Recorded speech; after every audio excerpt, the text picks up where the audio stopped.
if I can sell that out, I'll be impressed. But on the flip side of that, I've had the last week on Woodworking UK. It's been a bit close to the bone because a couple of people have had some issues with that saw. I spotted that actually. Yeah. I left the group about 10 days ago.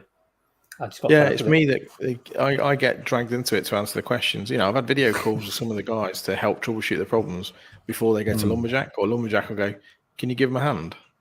And it's like, "Yeah, no problem." And I don't mind doing it. And I managed to sort the guys out that had the problems and say, "Look, we've gone through this, and this. Everything I've seen that has been an issue with the saw in the past is not an issue. It's something else." And they've gone, "Yeah, we've fixed it, or we've replaced it, or we've refunded it." It's been nice. Yeah. They're using the community. I'm being asked to help out with stuff. I'm being asked for advice from them. So it's not like it's just you can remember when about 4 years ago, Evolution sent out a load of kit and said, "Review it, everyone review it." And that's the last you heard of them. Whereas I hear from Lumberjack every week, and they're asking me a question. I jokingly says, "Oh, I've done a load of concreting, and I need to clean all the windows, the new bifolds I put in, and it's a mess." And they went, "Do you know how we were talking about that new pressure washer we've got that's also a wet and dry vac? We'll send you one tomorrow." Fine, thank you. I've got a pressure washer, but it lives at my mum's house. So I said, "Do you know what? That's perfect. I've got one at home now, but I can also clean the car with it." And they'll give me. I said to him, "What do you want me to do with this kit they review? Do you want me to send it back?" I went, "Keep it, sell it, do what you want with it. We just want you to review it and say what you feel about it. You'll tell people whether it's good or bad, or you'll be honest about it." And that's what I do at the shows as well. It's like loads of old boys coming up going, "Oh, it's all made in China." I says, "Well, the stuff on Milwaukee is the stuff on McKinsey. So the red stuff, so the orange, there's the yellow, yeah. It's everything. They're all made in the same factory, or the factories next door to each other. All the same factory, just the different line within the factory." Yeah. And it's just making them aware of it. And then you get people coming along going, "Oh, it's I remember these years ago, they were a bit flimsy, but these feel really good." And it's like, yeah, they do. And I was hesitant when I first bought my saw. But ever since then, I've bought several pieces from them, and I've gone back and keep going back, and everything's solid. It's not an entry piece, but it's not mega expensive. It's somewhere in the middle. And they're still finding their feet. Yeah. But they've got. I remember seeing them at Newark with my wife, probably 2017, maybe. Yeah. And they, it was really early days, and they were, cost-wise a lot lower than all the big boys, but quality-wise seemed, comparable enough. Like you said, it's sitting in that kind of middle bracket. That's, I think, it's kind of it's the people who think they need a yellow one or a blue one or a teal one or whatever, and then look at this and goes, actually, it can do what I want it to do. Yeah, as a business, maybe it's not as cheap as the others. As a business, they started off selling tools, not their own, selling everyone else's, and they learnt what people wanted. And from that, they went and went back to the factories they knew about and asked for them to be made. And it's like their first iteration or first round of everything was a bit higgledy-piggledy, but now they've got a one battery range, and it's all been thought about, and they've just bought in. This isn't a sales pitch for Lumberjack, but they've just bought out a new 20-volt cordless miter saw this month, and it's been in the making for a while, but it's using the same 20-volt series that the rest of the kit has. So it's not like, "Oh, we've got it now. It's a new piece of kit, a new battery pack, and everything." It's all we all use the same thing. Yeah, it's not like the Parkside stuff or the Ferric stuff or anything where next year's batch is a slightly different battery that you've got to replace. So I was looking at the Ferric's nail gun, because that came up on the deals started today for DIY. It's like I love my. Don't get me wrong. My compressor's great. I love my nail off my compressor. Yeah, and air nailers are cheap, but it's not really very portable. No, I haven't got a compressor yet. I keep saying I want to get one, but I've got a 18-volt Ferrix nail gun, which has served me okay.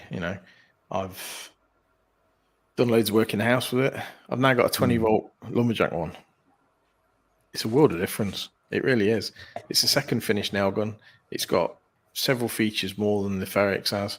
It weighs just as much or less. And, I've already palmed my Ferrix off on one of my mates and gone, yeah, have that. My lumberjack one. The problem with the Ferrix is that it doesn't take the main range of batteries that No. old nails help, the active range. It's not compatible. I've got one battery for it, and that's it. Yeah. So if that goes, trying to get another one to match, good luck, because it's probably not going to happen. Yeah. I'm waiting to be told off that I'm talking too loud because the boss has gone to bed to watch Love. She's gone to watch Love Island in bed, so that's why I've not got headphones on so I can hear my voice. But yeah. The thud on the kitchen ceiling there is, does she stamp her foot down maybe?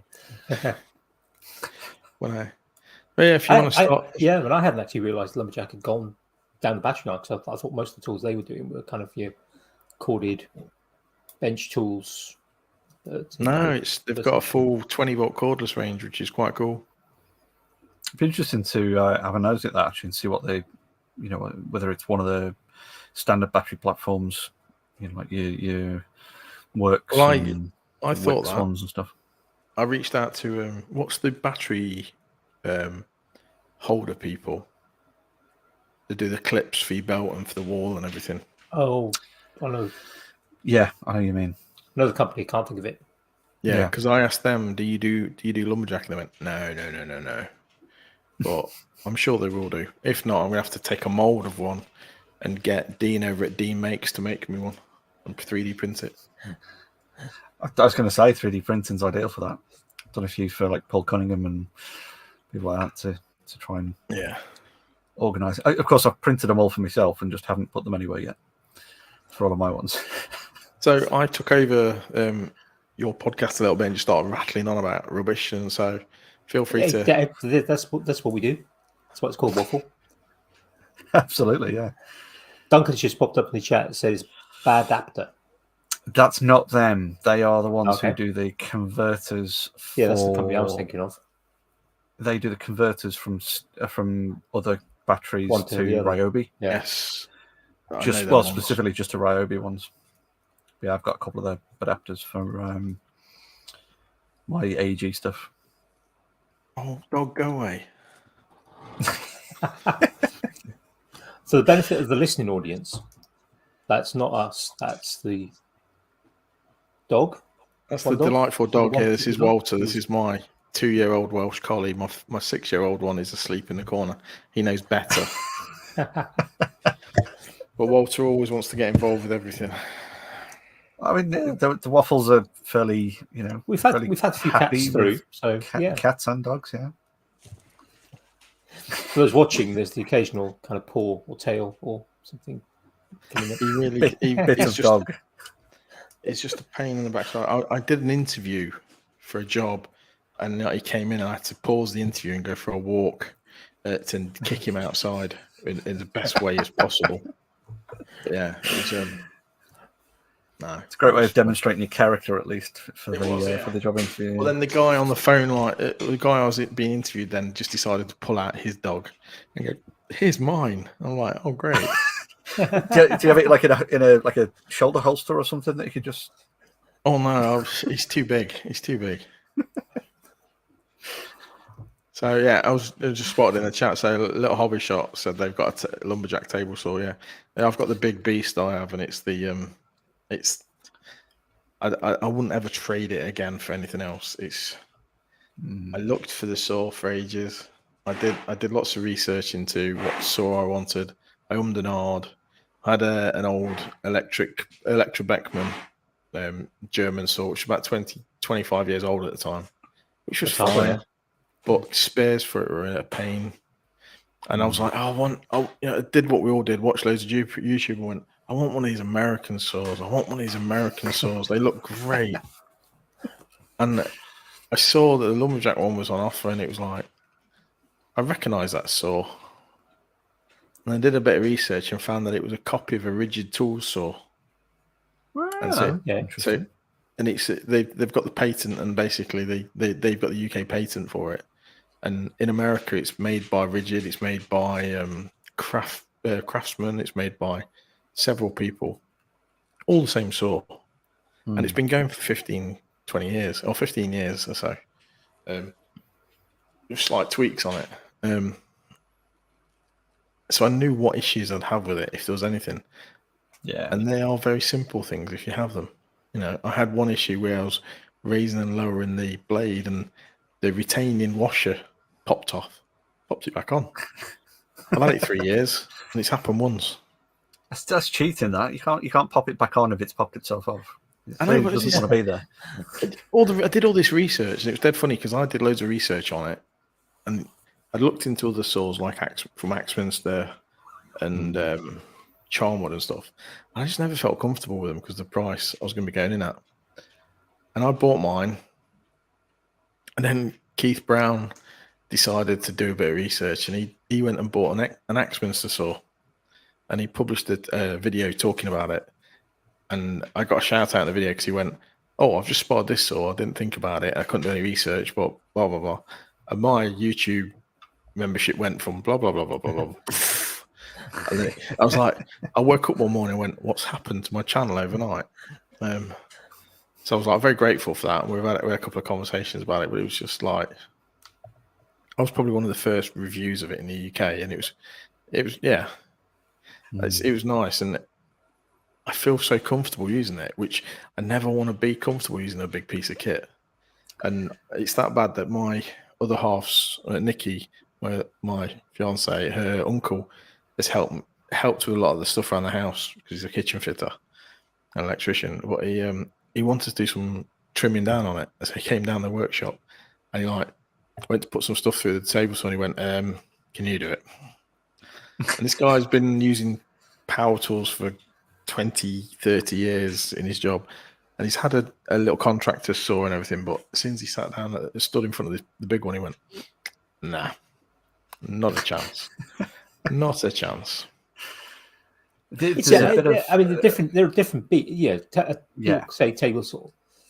But there are so many different kind of levels of table saw. From the kind of the little contractor ones that cost you can get for 70 quid from B&Q that kind of well, literally you can pick up with one hand and probably blade about 6 inches, through to full size workshop sliding table, 18-inch blade, and all the rest. And never mind the ones where you kind of then have double blades, or even sort of triple blades, and all the kind of very exotic fence systems.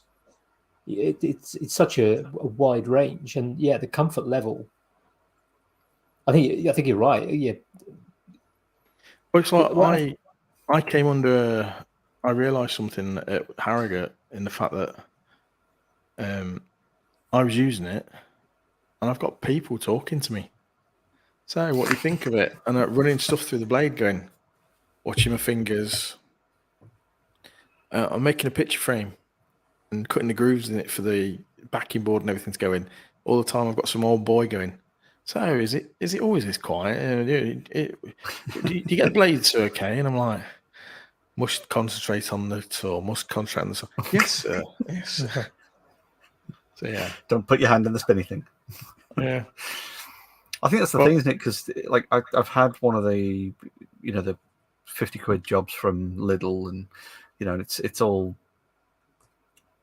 blow molded tin. It's so thin, it's like Andy said, you can pick them up with one hand, and it's one of those where if the blade catches in the bit of wood, the wood is going to stay where it is, and the table's going to bounce out of the way. But it's so kind of small and light and crappy. You could probably catch it while it's spinning and not have more than a bit of a scratch, because it's flimsy as hell. It'll fall apart before it actually cuts through flesh. But when you've got those, the big ones that don't bog down, and you've got the cast iron tops and everything moves and slides, it scares me because it's not noisy. It's not. It's very. It's like it's only got an 1800 watt motor, and the noise it makes isn't super loud. So you forget about it. You forget how powerful it is, and then you stick some kit through it, and you notice a big hole appears in the piece of wood. It's one of the few saws that can take a dado stack as well. So you can do some real damage with it. Well, yeah. Yeah. So I think the noise thing is something that is an interesting one. I mean, I'm all for much quieter tools nowadays. I mean, my hearing is damaged from, amongst other things, kind of using heavy duty Watkins saws with inadequate hearing protection when I was working in industry in my early 20s. And now we've got talk about Electro-Beckham. We've got Electro-Beckham planar thicknesser and Electro-Beckham bandsaw at the men's shed I go to, and they are so noisy, noisy. If it's an official men's shed, Andy, they get 10% off with Lumberjack. Ooh. Just so you're aware. What was that about it not being a I will sales pitch? No, at Harrogate, I had so many men's sheds coming up, and they were all after. But and loads of them walked away with kit because they knew they were going to get the 10% off. Yeah, not a huge amount of money to go around in most men's sheds. So any savings you can make. I mean, that's one of the reasons why we've got the Electro-Beckham stuff. Yeah, they are solid, and they're for the size of them. Yeah, couldn't have got anything for the price, but the noise of them, it's a relatively small space. I say small space. I mean, it's much bigger than my workshop. But workshop is what I think 12 foot by. It's probably about 25 feet. All right. And you got several big machines in there. Whenever when there's a planar thicknesser going, and somebody's on the table saw, and somebody's on the bandsaw, and it's not a single person unit either. No, and you got the extractors going as well, because we've got fairly noisy old style chip collector extractors. I've just got rid of mine. Well, I say got rid of. It's in the workshop waiting to be got rid of. I've got a new one from Lumberjack, which I jokingly said, and it arrived. But yeah. Cousin in the chat wants to know if the hack spaces and maker spaces can get 10% as well. I don't know about those, but I have my own code which gives 10% if anyone ever wants to use it. So Shaun Shed 10 will give you 10% off on Lumberjack. There you go. So that's cuz sorted anyway. Yeah. Yeah. Oh, cool. I bumped into Core at Harrogate. Having known him for 3 years, I didn't recognise him face to face. And I felt so awful. He's like stood talking to me, getting by name, and I went, I sort of recognise you. Yeah. So you had Paul on last week, didn't you? Yeah, we did. And me and Paul started. See, I started making stuff to get myself away from computers because my real job is in computer management and IT management for large businesses, large high street retailers and all sorts. And I needed to get away from the screen because I looked at this all day long and all night long. I said, look, I need to get back to using my hands. And that's why I started making stuff. And then I started hosting quizzes at the local pub 2 nights a week. And then it became 3 nights a week. So I was sat in front of a computer writing a quiz. So I says, you know what? I might start taking photos of the stuff I make. And I says, I was at Makers, I think it was the first Makers. I says, I'm going to create an Instagram account.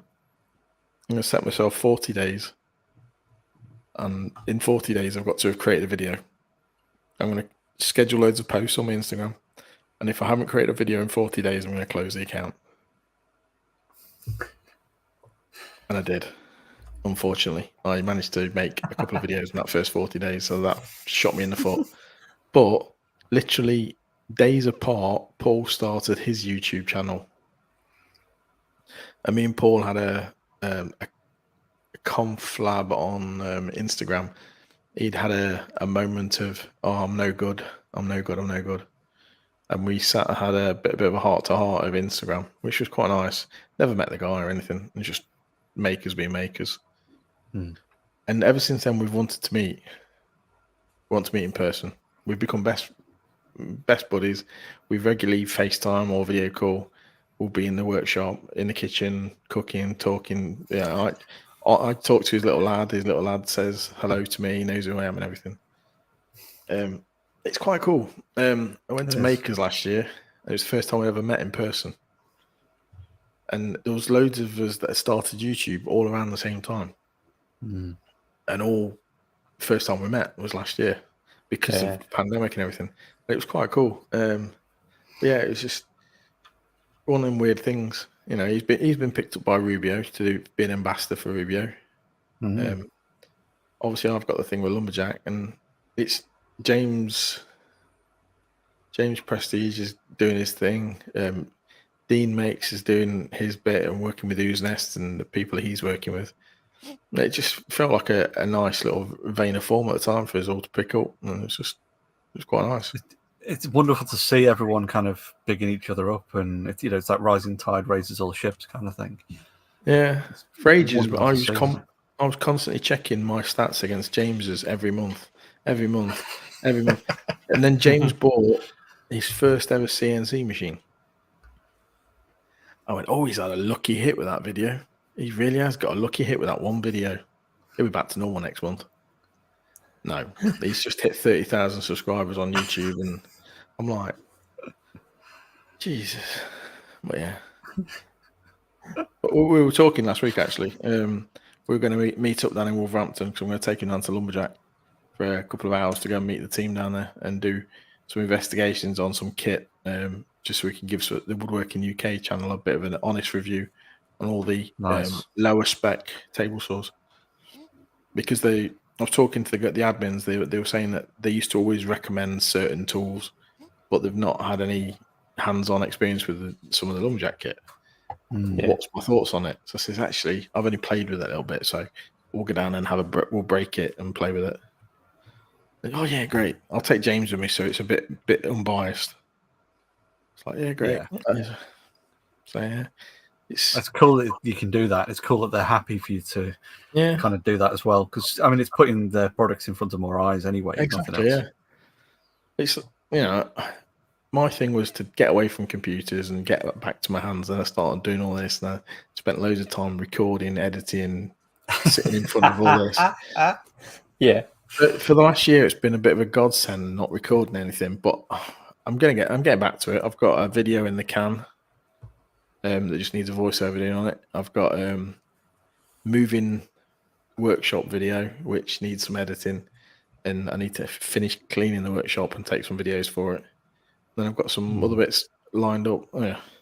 I've got a new dining table to make. The old one's there, and I'm looking at it going, don't fit the aesthetics anymore. I need to make a new one.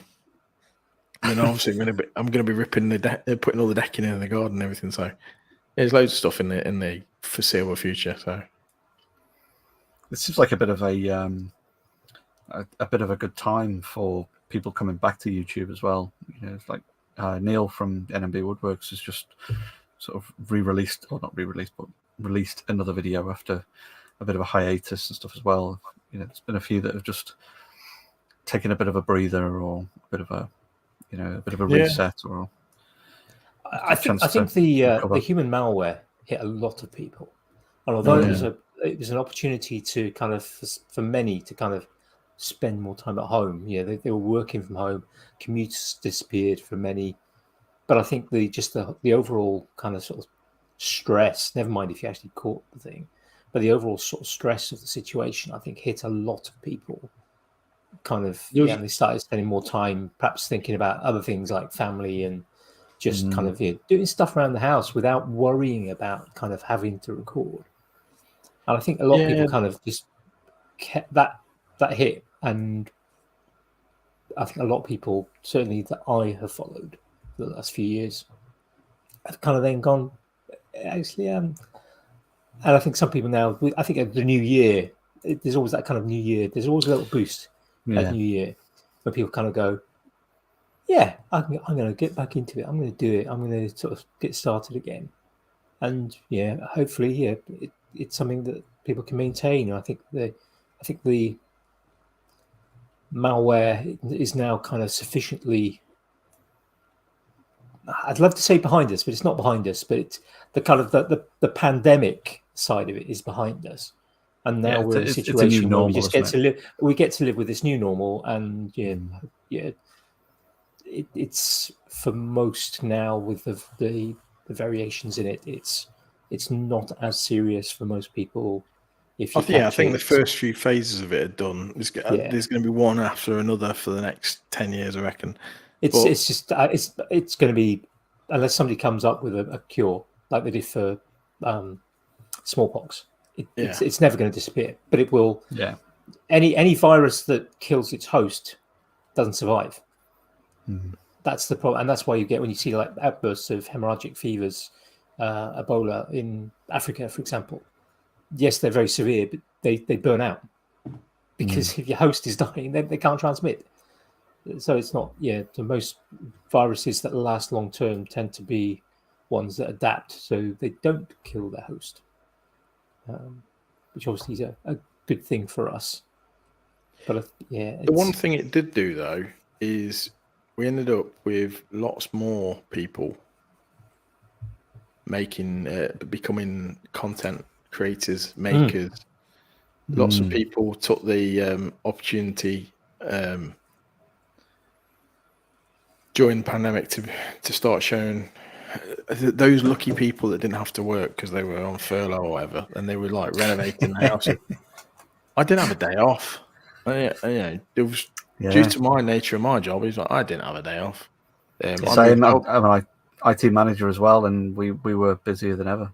Yeah, I moved jobs halfway through. My new company I went to was like, we didn't furlough anyone, and we took great pride in it, and blah blah blah, and it was great. I'm thinking, I know the guy down the road's put a new deck in because he had nothing else to do. I went to buy some wood, and all the wood had gone up through the roof because everyone was doing all these projects they wanted to do.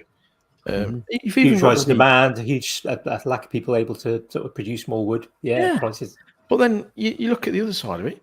You got celebrities doing it. Dominic from Dick and Dom in the bungalow. Yeah, he's now on TikTok, renovating his house, and he's moved on to Instagram. And I jokingly messaged him the other day, going, "You want to come to Maker Central?" Because Ryobi are all over him. And I'm like, he's just embraced it. I'm like, yeah. So it's nice seeing all these people out there, but then it's like, and people not necessarily producing content per se, but picking up crafts, making. They're on furlough, and they suddenly got this opportunity to actually sort of start making something and picking it up. I started watching a couple of days ago. I'd been recommended it by a couple of people. The Dominic Chenier from the Repair Shop had a new program on BBC in the afternoons called Make for Market or Make to Market or something like that, where they take a couple of makers, hobbyist makers. It's a 45-minute program. They take two hobbyist makers, they pair them up with professional mentors who are kind of specialists in that form of making, whether it's pottery, glass, wood, whatever, and then try and give them the boost in perhaps advice in terms of making, but also in terms of business to maybe become professional makers themselves. Hey, there's some great success stories. They get visited. They get, obviously, we're not seeing all the kind of feedback they get on the mentoring they get, but you sort of see them after 2 months. So they get an initial visit. You see them in the kind of, again, it's a bit like the Repair Shop. It's a bit like it's in a stately home type place in the gardens, a bit like Bake Off. What's the one on ITV or Channel 4 where they go to the tip and they take stuff off people when they're about to launch BBC, Money for Nothing. Yeah, because that's where Jay started, isn't it? Yeah. But it's really interesting to sort of see some of the people have been sort of making for kind of 7, 8, 10 years.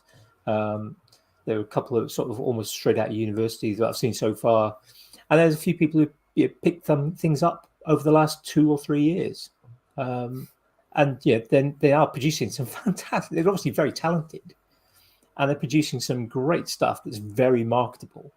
And I think it's great to see when kind of these crafts opening up to lots of other people, whether it's woodwork, whether it's pottery, whether it's glass in its various forms. There's a guy I watch on TikTok. He got a glass cutting kit, for doing the bottles. Mm-hmm. And he had one of them, and he did a video of himself making a tumbler out of it. And now he releases a video every 2 or 3 days making another tumbler. He's got thousands and thousands of followers. All he does is make tumblers, and he makes wine glasses with the necks of the bottles. He turns a lump of wood into a bottom of a wine glass. And I'm thinking, how are so many people watching this again and again? Bearing in mind, I subscribe to him. Yeah, exactly.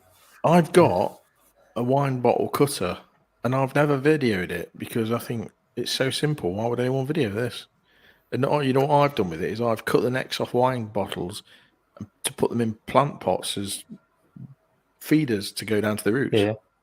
And that's all I use it for. I'm not using it for anything else, but I get fascinated by it, thinking, why have people just embraced that so much?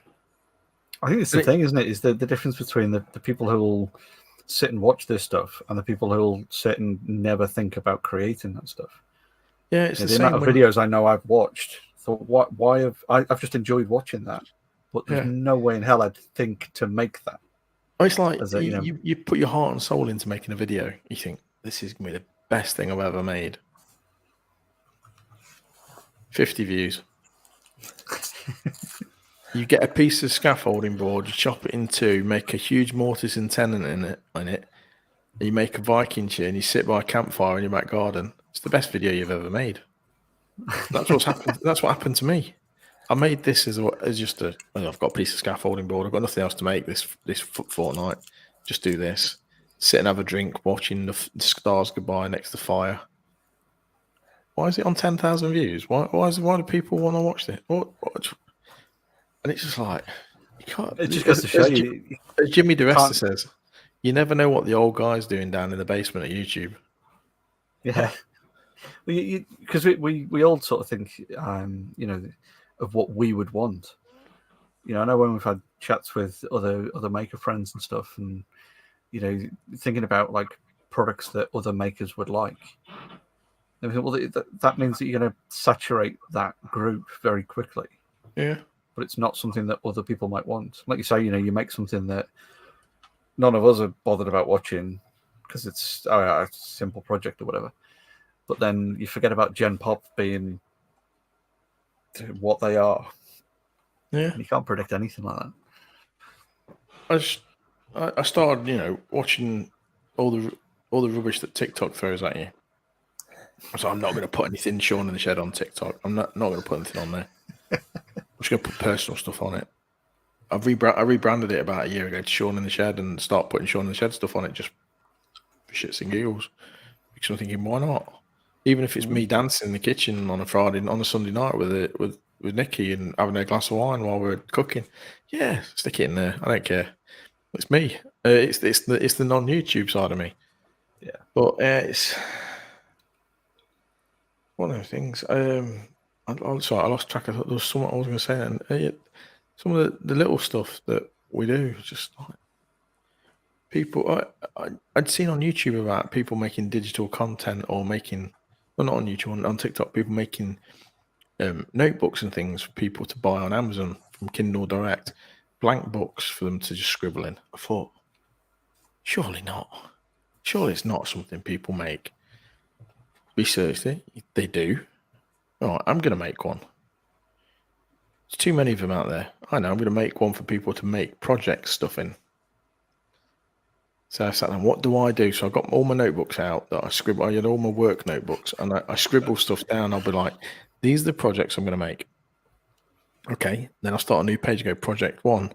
What equipment do I need? A couple of weeks later, project 1 again. What steps do I need to go through? Any sketches? So I created a 4-page thing. Page 1 was kit. Page 2 was notes. Page 3 and 4 were sketches kind of thing, or scrap paper for sketches. And I went, do you know what? If I do this, duplicate that 40 times, so you have space for 40 projects. bind it into a book, brand it, stick my logo and everything on it, stick it on Kindle. I can buy it for quite cheap because I'm the author. I don't care about anyone else buying it. I can buy it myself. So I started, and I did. I published it. It took me 3 hours to make it from start to finish and publish it, and then bought 10 copies for me. And I jokingly mentioned it to a few friends. Next thing you know, I've sold 50, 60 copies, and Amazon is sending me money. Nice. I know, but I was like, and You got to make them now. But I jokingly mentioned it to my mates in the States, and they all bought themselves a copy. And you know, and it was on the monthly I Like to Make Stuff hangout. Anyone made anything this month? I went, oh yeah, I made this, just a book kind of thing. And then I just suddenly saw these orders appearing in America on the Amazon tracker. Even Bob from I Like to Make Stuff bought everyone in the I Like to Make Stuff team a copy each because they were on about making their own book, and he says we'll use this as a learning curve. Cool. But his wife follows me on Instagram because when they come over to Make a Central, I chat to them both, and she used to play roller derby, and my eldest daughter played roller derby, so it was a bit of a common interest. We were just chatting away, kind of stuff. And she says, "I thought you might like this, Bob," and she bought him a copy. Whereas at Makers last year, I took a few with me. I was handing them out to people, and I gave Jimmy the rest of a copy, and he looked at it, and it was as if it was like a piece of horse shit, and he went, "What's this?" "Thank you," and put it in his bag. I was like, "Well, at least he was polite." He was. Yeah. Doesn't strike me as a planner, really, Jimmy. No, but he does though. He's got his own, but he's got like a blank notebook. He does it in. He's saying that he has a load of note cards, and he writes notes out, one for each project, and then he uses that as that's the project so I'm going to do, and starts formulating it from that. But I turn around to Joe from Average Joe's Joinery and says, "Oh, Joe, I'm thinking he's got loads of followers. I'll give him one. Let him make a note about it." He went, "I bought one." I was like, "Oh," I felt quite humbled. I thought it was just all the people like me that were buying it, and he was like, "Oh no, I bought one." Okay, thank you. Yeah, As good as Joe. Yeah. Apologies, I'm destroying a packet of Haribo, so I keep picking things up and chucking them.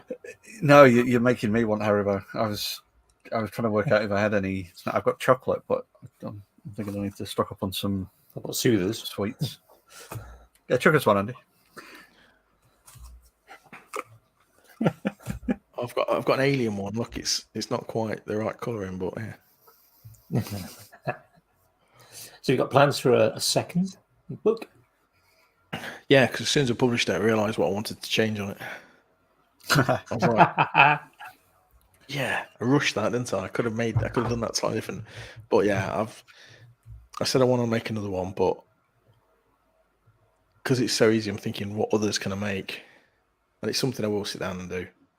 It's like I've got the Amazon merch website where I can create the t-shirts and things to be printed. So with Paul from last week, we're trying to come up with a new t-shirt for Maker Central, because we always turn up with our own t-shirts on and then give each other a t-shirt. And last year we ended up wearing the same t-shirt on the same day without realising, which was kind of weird. So we said this year, should we make a joint one with both of our names on it so we don't have to look really awkward? And he went, "But you'll be wearing lumberjack stuff." I went, "No, I'll have a lumberjack shirt on, but I'll have a t-shirt on underneath it." But yeah, it's just flashing the relevant name through the shirt. Yeah, exactly, yeah. But it's been one of the things that I never go on camera without wearing a t-shirt that's one of my mates or one of mine. Just to say, it's one of the things that I won't do it. I started off, it was always Alex Steele t-shirts because just before I started recording stuff, I used to watch Alex Steele all the time, and it was just, I was fascinated by him. He was such a kid at such a young age, had so much talent, so much energy, so much vision. And on the first day of Makers, 2018, he announced about 4 days before he was going to go. And I walked in and there was all these stalls, and he was just stood there on his own, not a stand or anything, just stood there. Someone was talking to him, and I went up to say hello to him, and I had an Alex Steele jumper on. I think it was Steel Forge or Forge Steel, big black jumper. And he just saw me, smiled, and finished his conversation, and I stopped talking to him. I realised how small he was next to me. Yeah. But then I turned around, and there was a queue of about 30 people where I was just stood. And he went, I wasn't expecting this. And then the next day he ended up on stage, which wasn't planned. It was like a last minute addition, and he had hardly any stuff with him, and he had like a box of t-shirts to give out. It was just like, and then watching him go boof, boof, boof, boof, and then disappear. It was just, yeah. Some of the stuff that when you watch people's meteoric rise, it's just incredible. Yeah, absolutely. Yeah. Like you said, they sometimes be sort of organic or very kind of clearly planned with a vision. Yeah. It's like I ended up watching him because I used to watch Samurai Carpenter. I wasn't about it for a while. No, he's doing a lot of stuff. He's bought some land on the edge of a lake, and he's going off grid. So he built a little hut, and he's now building a house. He built a dock. He's sold his house, and he's all moving to off grid on the edge of this lake. It's it's one of them American dream things. But I'd watched a video of his. I can't remember what I was watching it for, and he ended up making a vanity sink out of a big piece of stone in his garden. He like chiseled it all out with an Arbitech power blade. I was like, this is scary. Then I watched his next video, and he'd built he wanted a new Japanese chisel for timber framing, and Alex Steele made him a chisel and sent it over to him. I remember that video, yeah. Then he put the handle on it. Then he sent him a box back. And that's how I found out Alex Steele. And back then, he was still in Barker Street Forge in the middle of Norwich, going live every Saturday for an hour and a half, blacksmithing live, with sometimes on his own controlling 2 cameras, whilst blacksmithing, whilst talking to the audience. I was just like, how can you do this? It's just I think around that sort of time, he was still doing like a video a day as well, wasn't he? He was, yeah, a video a day. He was also doing blacksmithing courses at the forge, where he'd have 3 people come to the forge for the week. He was also doing commissions and selling hammers. Just like, yeah. I struggle just getting out of bed some days. Yeah.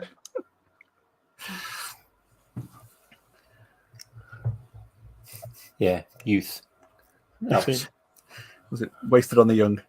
Yeah. It's like I first met Andy, or first chatted to Andy about, probably come up 3 years ago, Andy, when we first started chatting on Discord. And that seems like yesterday. And the guys that we used to chat to on there, some of them are just flying out there. Yeah.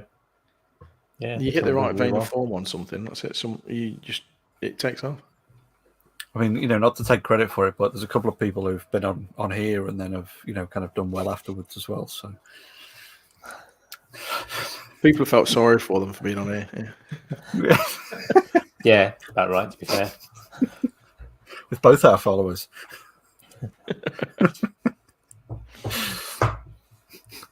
Yeah, I think I mean, as you say, sometimes it's hard to know what's going to catch. I mean, you see something. Sometimes you see somebody puts a video out and it does really well. It catches the attention of the algorithm, for want of a better phrase. Yeah, it's something that's a little bit viral, and boom, you get really good traction. I think for the most part, I think there's that consistency thing. It's probably I mean, there's dozens, if not hundreds, of channels on YouTube devoted to 10 rules for being better on YouTube in 2023, and how the algorithm has changed. 5 This is trends new. for YouTube, Yeah. and all like, and yeah, pretty much they all boil down to the same sort of thing. Yeah, have a good story, or share some really great information in a good quality way on a regular basis. Yeah. Or create a video that gives 10 reasons for how to do well on YouTube. Yeah.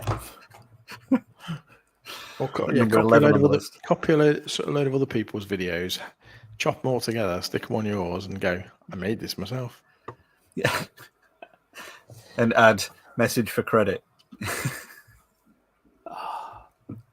Those Instagram accounts should just be closed down. Yeah. It's like my stepson watches one. It's like, what was great on the internet yesterday? Or things I found out on the internet yesterday. And it's literally a compilation video created every day. And I'm like, millions of views. I'm thinking, this guy's getting credit for this. Yeah.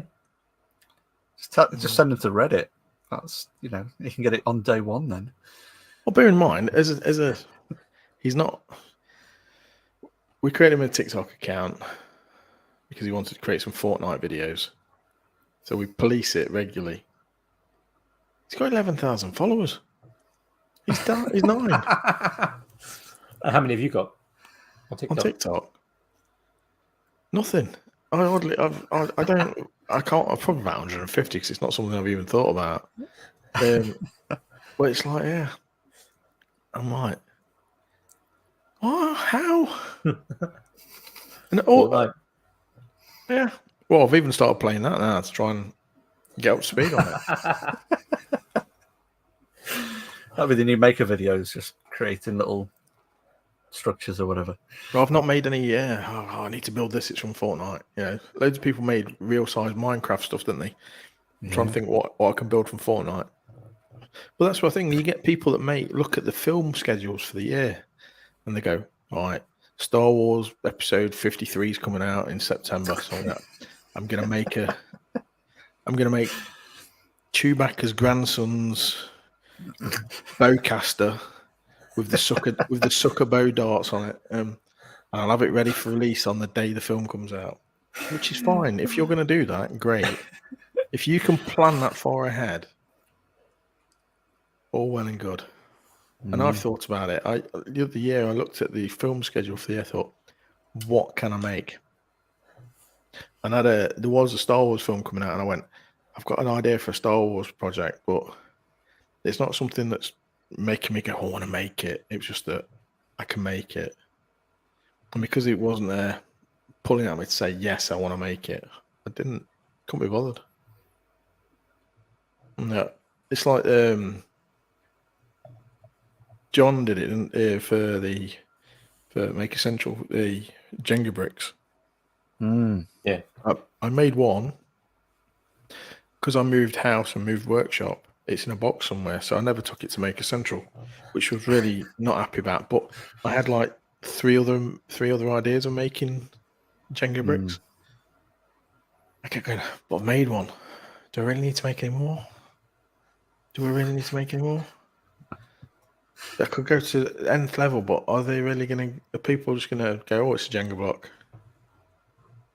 I gave some books into the raffle instead. It's like Paul's gone and made a massive sword he made a massive hammer last year for the raffle, and he set himself a massive target to make a sword for this year, which he's going to make it, no questions, but it's a big build. And last year he made the hammer he made. Day one he dropped it off, and within half an hour Jimmy DeResta was sprayed painting on the back of it. So I was like that. It's had value. Jimmy does not get everywhere, that's for sure. Oh yeah, no, it's one of them things. As long as Paul branded it himself, otherwise everyone will think Jimmy made it. Yeah. Oh no, he did. He branded it and he did everything else, but it's just like he he stressed over it so much, and then someone comes and spray paints all over it. But I think, Paul, obviously we chatted to Paul last week, and one of the things he was talking about was kind of wanting to make a succession of builds of these kind of game or fantasy or movie. Yeah, he's found a little niche, and I think it's going to be a fantastic niche. And if he can get that out and do that get a regular outgoing, I think he'll see some growth from that. He does that. He makes a lot of mallets, which he sells on Etsy. He does the obligatory chopping boards, which he sells on Etsy. But then he's got these game orientated weapons, which he makes out of wood, and he alternates between them all, which is great. And they all say on YouTube, if you get something a success, double down on it again and again. And he does. Right, I keep saying to him, right, you've made that one. What's your next one? Put something else in between it, but keep making. And that's what he's done. At Christmas, he did a 1-day build and made his son a little copy of Sting from The Hobbit. So it was just like, the 1-day build that lasted 3, was it? Yeah. The 1-day build that lasted 3 days, wasn't it? Yeah, 2.5 days. Strategic costume changes. Yeah. It's normally a haircut. It's normally a haircut change with Paul. He starts off with loads of hair, then he goes to the barber's halfway through the day and comes back and he's got no hair left at the end of the day. But it's literally 1 day, and everyone thinks it's over like a week. Yeah. Yeah, I think that's a great niche to get into, and I hope he kind of really does push it, because I think the list of possible builds is huge. Yeah, absolutely huge. And if you can pair some up with films as well, that would be. Yeah, if obviously the problem with films sometimes, if there's a new weapon, if you don't know you're making the sort of weapons, if there's a new one coming out and you don't know exactly what that's going to look like, you need to trailers and stuff. Inside track, or you need to be on somewhere that you can get that information from. Yeah. That's what I like about the game stuff and things. People like pulling the assets out and doing 3D prints and things. It's a crazy game to get into with the pace that stuff's coming out. There's no way you'd ever run out of material. Yeah, and the entire back catalogue of fantasy films with all the different possible weapons. Yeah, and then reinterpretations of stuff as well. Yeah, I think it's I watch one of the channels I nearly always watch is Adam Savage. Yeah, Tested. I think it's rare. I don't watch all of some of the longer 1-day builds he does. Yeah, I like them. I like his. I do like them, but when you got 45 minutes to an hour of, and even longer sometimes, it's like the ones I put them on in the background and just listen to his voice. Yeah.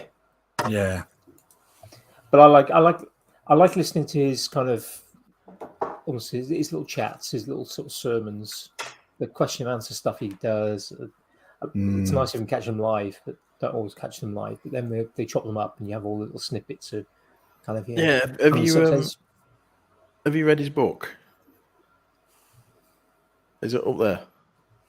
That one there, I think.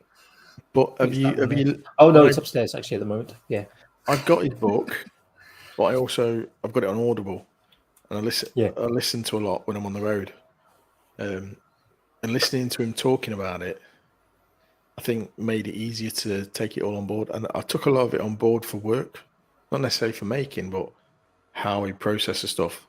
And it was the same for. I bought Bob Claggett's book from I Like to Make Stuff for You. So Making Time was the book title. Yeah. And I read like the first chapter or so, and I was like, I didn't know what to make of it, whether I was going to like it or not. Then I got it on Audible, and it was like listening to one of his YouTube videos. So I just listened to it, and it was the first book ever on Audible, which I got the award to say you've started listening to it straight away again. So just as soon as it finished, I pressed play again and worked through it again. Yeah, I'm on my second read through of Every Tool's a Hammer. It's a good book. I've been going through this. I've been sort of putting post-it notes on and making little notes. So I think there's I had a chat with Dave Bauer Arts and Making Problems to Solve podcast, talking about kind of would it make a good basis of almost like a curriculum for kind of getting people into sort of make it. And there's aspects of it would. I think that there's some great elements of it that would make a great curriculum, but I'm not 100% convinced the entirety of it is. His to-do list system, I took that. I used to have a team of 16 guys that worked for me a couple of jobs ago. And one of the lads was young. He needed to focus on what he was doing. So I made him a to-do list sheet of all his customers, about 8 customers, and each one had a list of tasks on it. And I made each task a little square. So he can tick it, cross it, shade it in as to the status of what it was happening. And he went from like not being able to tell me straight away what's happening to going, I could tell you it's all here. Bosh. Yeah. And it was really listening to that book, reading that book that gave me that as an idea. I'd been doing similar myself, but not in such a structured way. And it was just little things like that. Just like I took from that and ran with it and moved forward with it. I think that's the thing, isn't it? Is there's, we've all got some sort of blocker at some point in a process or whatever, and quite often we find these little bits of inspiration from whoever it is, it's a public figure or a friend or a mentor or whatever, of those little things that they've figured out on that one process. I think that's the key for a lot of people who are more successful is they've just found more of those little tools that work for them, to kind of become productive enough.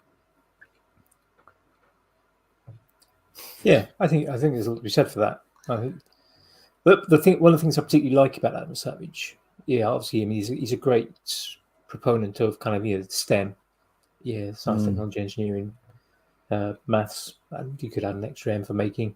And obviously, he is a very good maker, and he's got a long heritage in making. His entire career has been based around sort of making.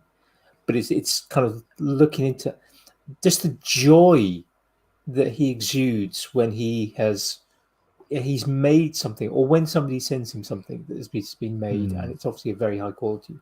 And he's just sort of examining it, and the detail he'll put into to make it like the Hellboy Samaritan firearm. It's just that the detail that he went to making that, when he kind of literally spent it took something 200 hours he put into it over the course of a month in order to manufacture this 1-for-1 replica that felt the same as the original, which he had opportunity to hold.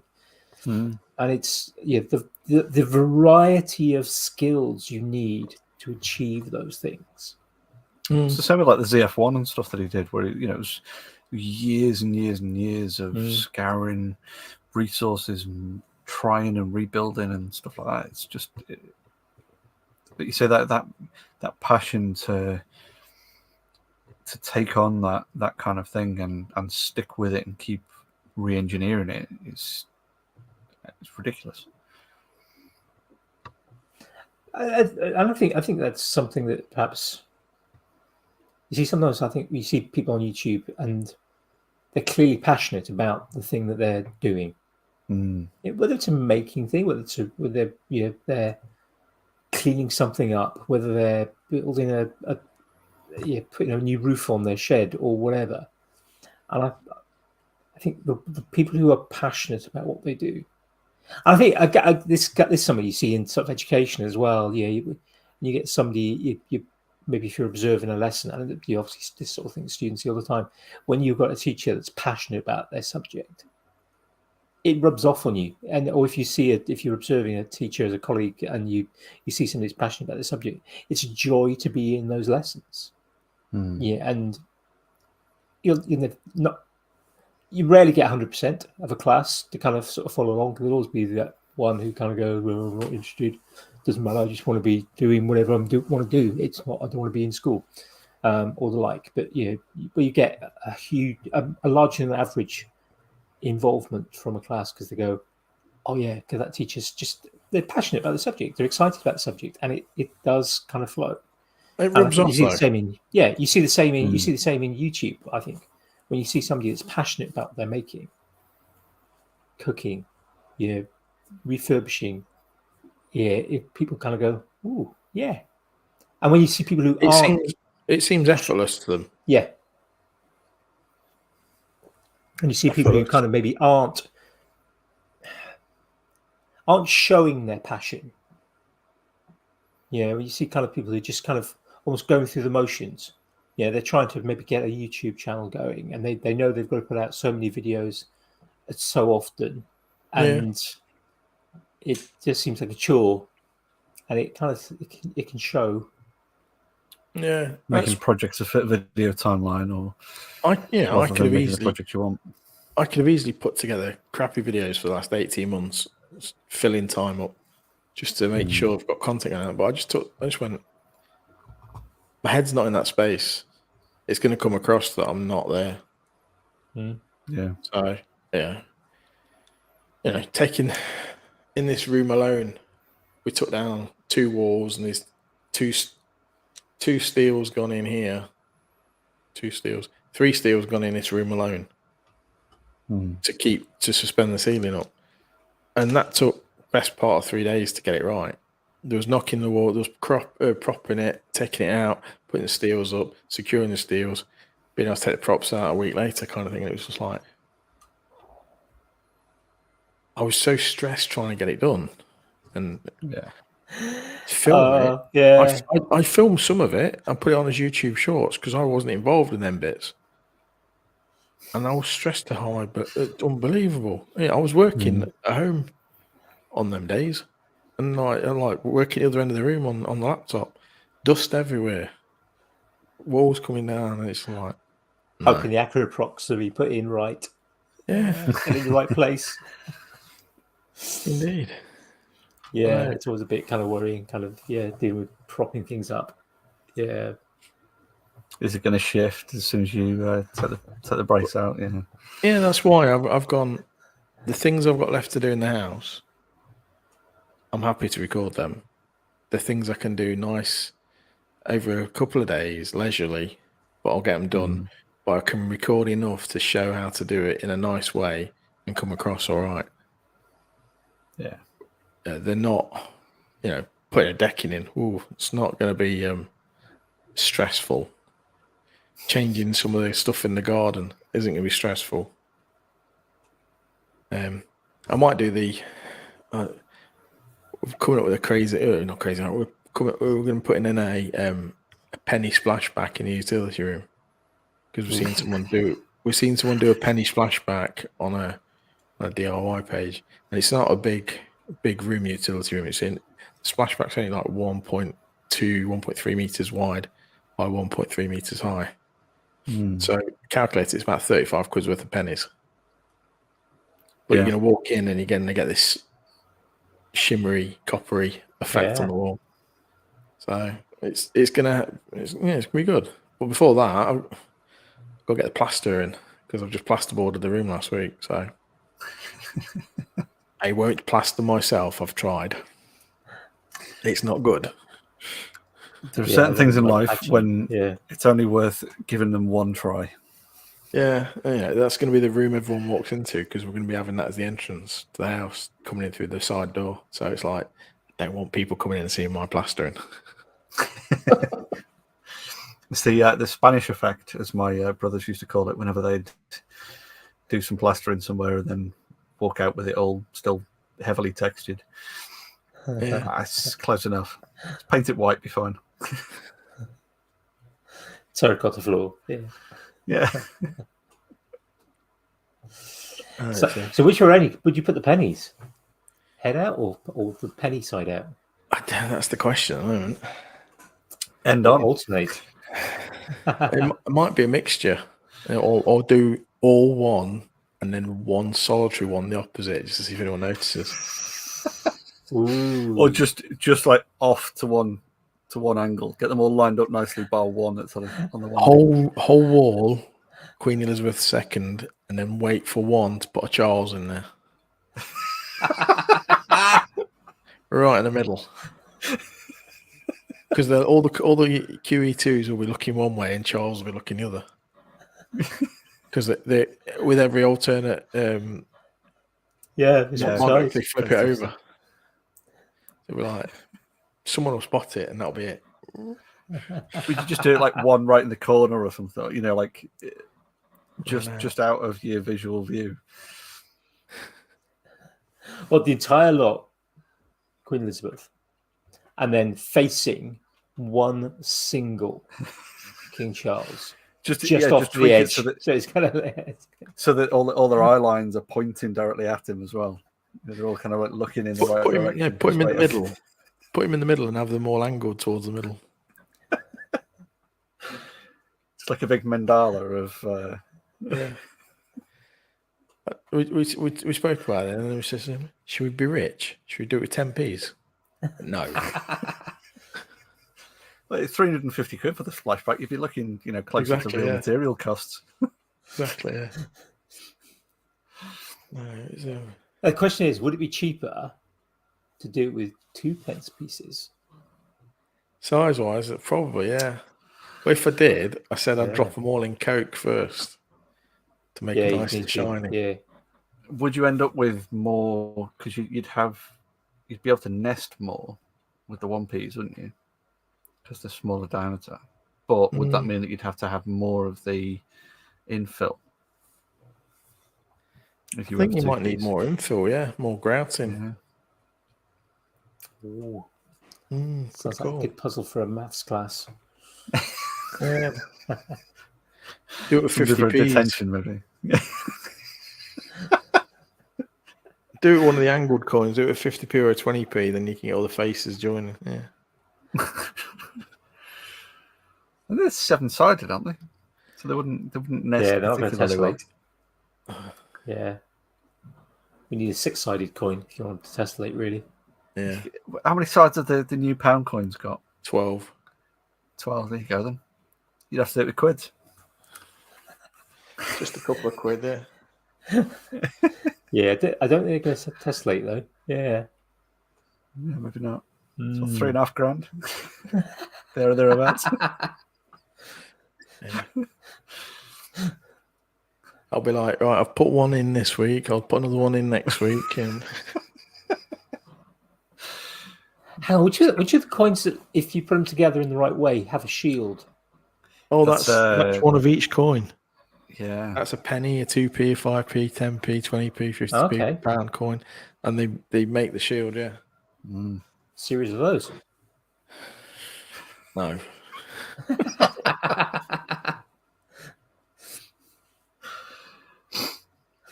I mean, if you want it to be really hard wearing, surely you'd have to do it out of the notes, you know, with the plastic ones. The plastic ones, yeah. I look like some Turkish takeaway. They have them all above the grill and stuff, yeah. Oh, so presumably it's going to be embedded in epoxy. So do it flat and then stick it up. No, it's going to be. Get the wall will be plastered, so it'll be nice. Oh, okay. So sort of basically just tile it. Yeah, using them as mini tiles, basically. Probably use something like some form of contact adhesive on the back of them, out of a gun. Just squirt it on the back, stick it on, squirt it on the back, stick it on. Yeah. That's another thing. Contacts are not contact adhesive, but fill guns and things. We're talking about mundane videos to watch on the internet. I follow a guy on TikTok whose sole job is to mastic. He goes around masticing on building sites, and I find it fascinating. Some of the crap he has to deal with. Yeah, he goes around doing like the air seals on a property before it gets inspected, and you've got people that have left like a 2-inch gap between a sink and the wall, and he's expected to fill it, or he's masticing on the outside of the building to seal the doors and everything. And some of the tips he comes out with are great, and they've proved invaluable with me doing work. But it's just really funny watching him and getting so irate. But he's got a great following from it. Loads of engagement. And there's more. There's about 4 or 5 different mastic men on TikTok. I've seen one at one point where the guy spent about 20 minutes just shaping the end of the bloody on the silicone guns. Oh no! You know the bog standard end Just that the comes nozzle. with it. Yeah, the nozzle end. Yeah, and he's like shape it. Cut it this way, then cut it this way, then cut it this way, and then he cut says this bit here, and then you can do this perfect bead that goes right the way around. the guy the guy I watch says that's a load of bumcum. All you need to do is slice it off at a straight angle, and then you put your bead down, and then you use your pointing stick to fix it all. And he has a spray gun which has angel tears in it. He says it's like fairy liquid and water, and he sprays the stick and sprays the bead, and it doesn't get stuck to anything. But yeah, he's a hilarious guy. He's so dry, but yeah. It's not. I mean, yeah, masticing, fixing silicone, mastic, whatever. Yeah, it's one of those things. If you're doing it regularly, you definitely get better at it. Yeah, if you're doing it all the time. Yeah, it's one of those sort of things. I do it every now and again, and it's just like, rubbish. Right, I have to I've done so much. Out, do it again. I've done so much in the last year. I feel confident doing it these days. Whereas I used to always be hesitant to do it. Oh, don't want to do it. Don't want to do it. Don't want to do it. And you watch people. I'm like, just watching someone using their fingers to do that with now. I'm like, no. You need to have the dedicated T-shirt covered in finger splodges of it. No, you don't even need jogging that. bottoms with the finger splodges of it. You don't even need that. Hang on. No, not this one. I've got an Alex Steele jumper which is now dead because it's covered in super glue and mastic splodges and all sorts. But yeah. No, using your fingers terrible. You use a stick and then it just flicks off because you've sprayed it with this solution. It rolls up into a ball and just goes in the bin. It doesn't get sticky or anything. It's heaven. I'm like, what's going on? All those years I'm getting covered in the stuff. Yeah.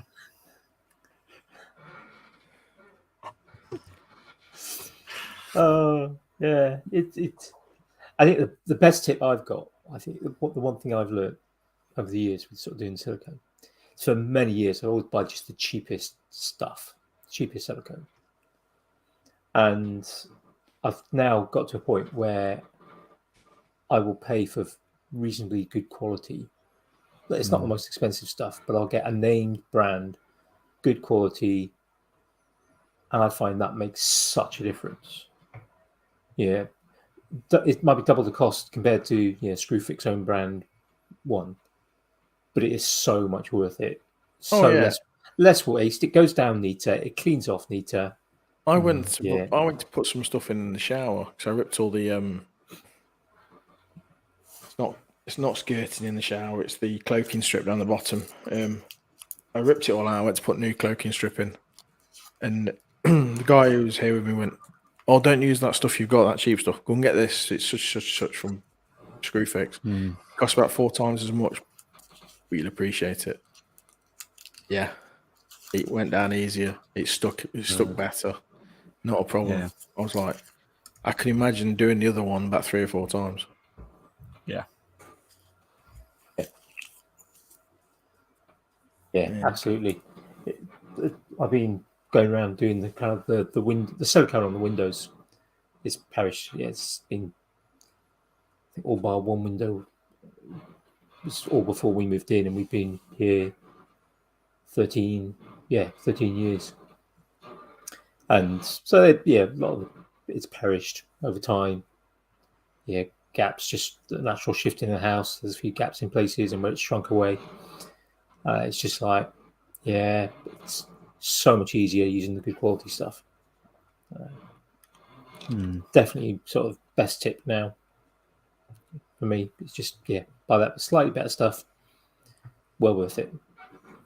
There's a lot of stuff like that, though, isn't it? You can get away with I know we said it before, but you can get away with a cheaper tool if you've got decent, blades or decent sandpaper for it, or decent drill bits, or stuff like that. Or good. You just think like buying not the cheapest screws. Yeah. Or even God, yeah, even good habits in the way you use it as well. Yeah. Yeah. Absolutely. Yeah. So I'm sat on the bar stools at the island in the kitchen, and it's one of those. If it's sat for an hour and a quarter, we'll, at least move and stretch our backs and with the hip wiggle going on. I think it's things like most people sort of you buy a new bandsaw or you buy a new table saw, or buy a new circular saw. Yeah, quite often you can get a much better cut just by replacing the blade with a well, they reasonably tell you good that, quality don't they? blade. If all the manufacturers, when they're demonstrating, they go, first thing you do when you take this home is get rid of our blade, put something else in it. Not someone else's blade. It's buy another blade and put it in it. Don't use the stock one. We sell loads of blades, but buy another one. Yeah, And it's right.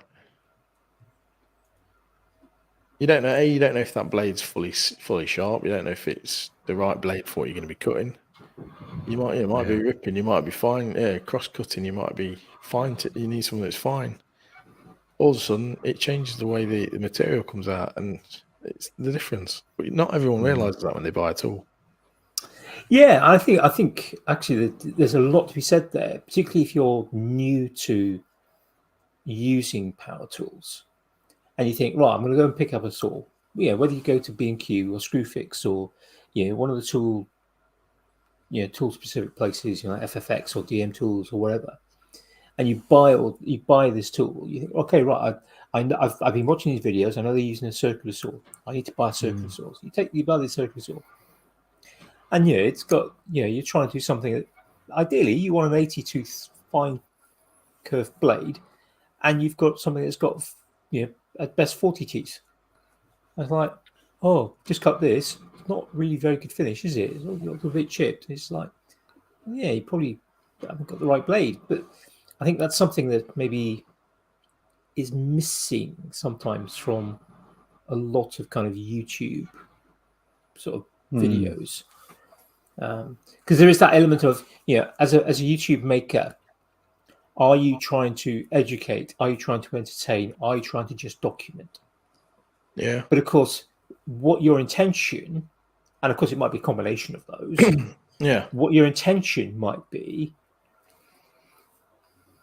different from how the different members of the audience might take it. Yeah, it's that whole thing is, I listen to the Making It podcast, and they go, don't hold back. It was one of the things they've talked about lately is don't hold back on what you're doing. Just because you've got a tool and you're worried that other people haven't got that tool, don't not use it. Use it, because unless you're making a video that says this is how you do it, specifically how I'm doing it, and educating in that way, and giving a step-by-step follow guide, then you have to restrict what you're using. Whereas if you're going, I'm making this thing, this is how I make it, as an idea for you to see if you want to make it, or for entertainment purposes, just use that £13,000 laser cutter you've got because someone gave it to you. Use it because it's going to get you to where you want to be, and you want to show that you've thought about this product that you want to make. Other people can do the same thing with a scroll saw, a jigsaw, a coping saw. It's just going to take them a bit longer and not as accurate. But you make those comments if you're doing that. It's one of them things you just have to. Not everyone's going to be able to follow things you make, and I don't think, unless you are a channel showing this is woodworking for idiots. This is what you need to do step by step, 1, 2, 3, 4. Then you need to think about your audience in that aspect. If it's just I'm going to make a hammock swing for my garden.